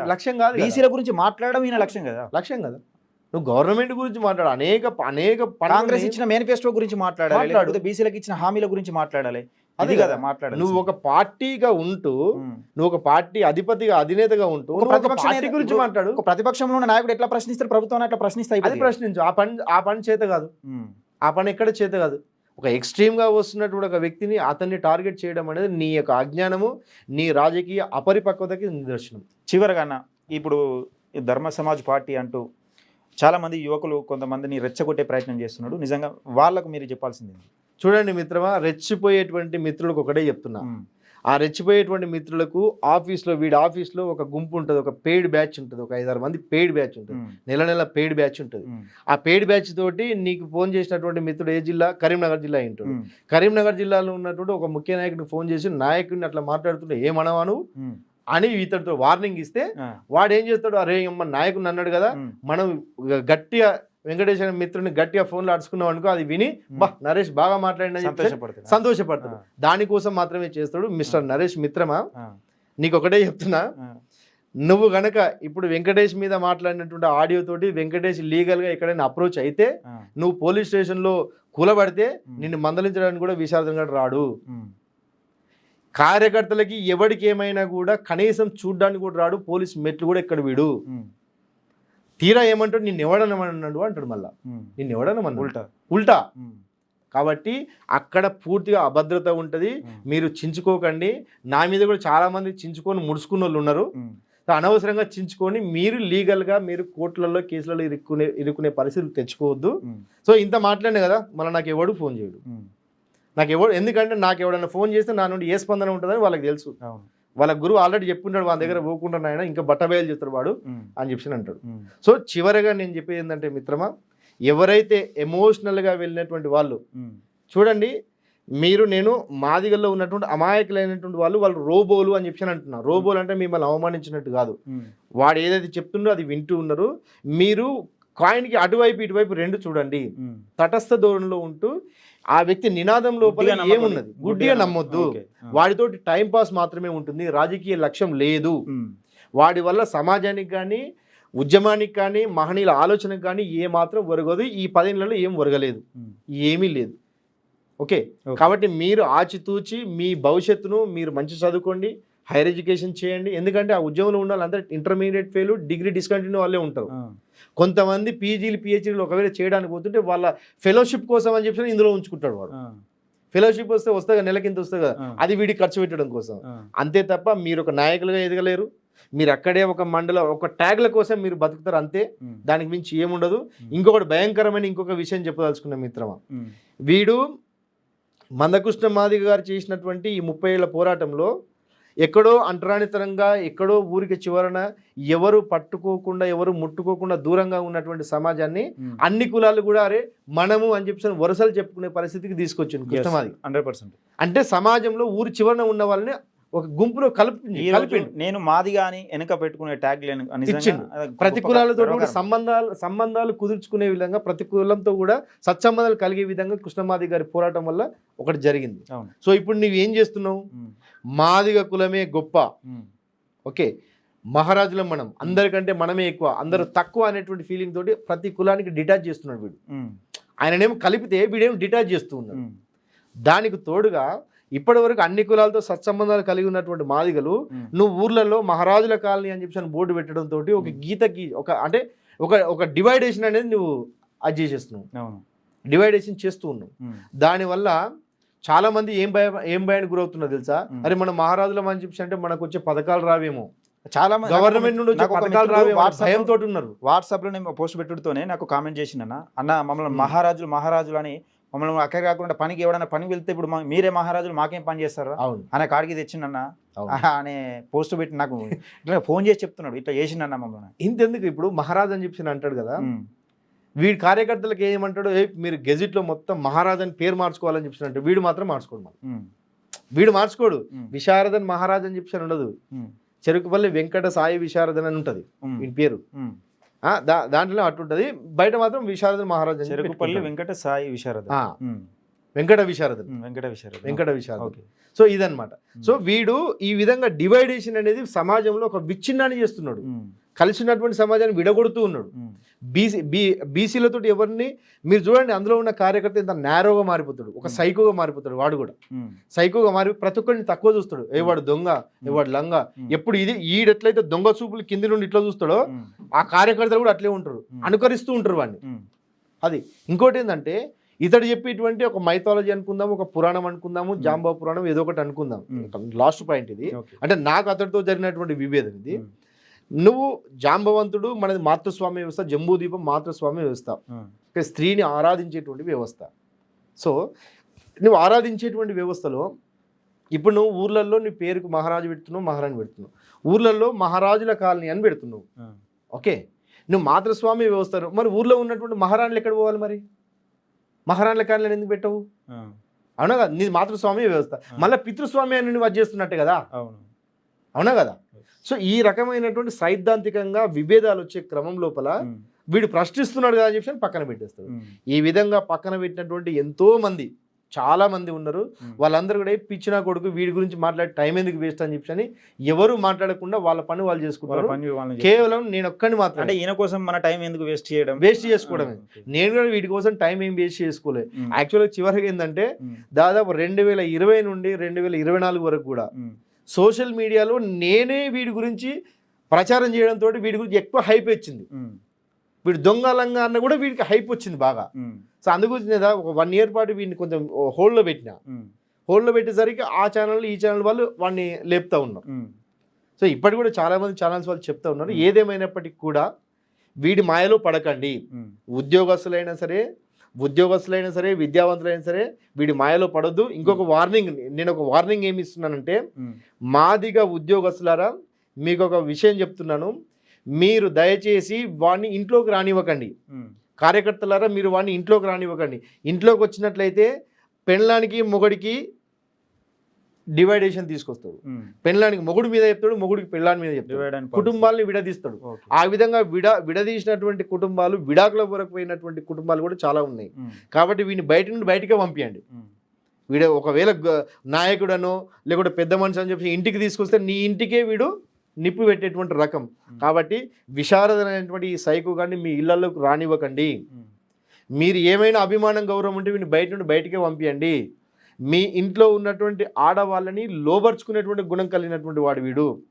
సో అలాంటి సైకో మెంటాలిటీ ఉన్న ఈ సైకోని సమాజానికి దూరంగా పెట్టండి. అందుకే నేను ఈ రాష్ట్రంలో ఉన్నటువంటి చాలామంది మేధావులకు నేను ఈ ఇన్సిడెంట్స్ అన్నీ కూడా నేను పరిగణలోకి తీసుకుని ఒక కొటేషన్ నేను తయారు చేసుకున్నాను. ఆ కొటేషన్ ఏంటంటే మేధావులు అందరూ కూడా దీన్ని గమనించాలి. ఇట్లాంటి సైకోలు బయటకు వచ్చి లీడర్గా చలామణి అవుతున్నారు. మనం సైలెంట్గా ఉండొద్దు, మనం బయటికి రావాలి. ఎందుకంటే సైకోలు మేధావులు మౌనం వహించొద్దు. ఓకే, సైకోలే సమాజంలో సజ్జనులుగా సమర్థులు సైలెంట్గా ఉన్నప్పుడు ఏమవుతుందంటే సైకోలే సజ్జనులుగా సంచరిస్తూ ఉంటారు.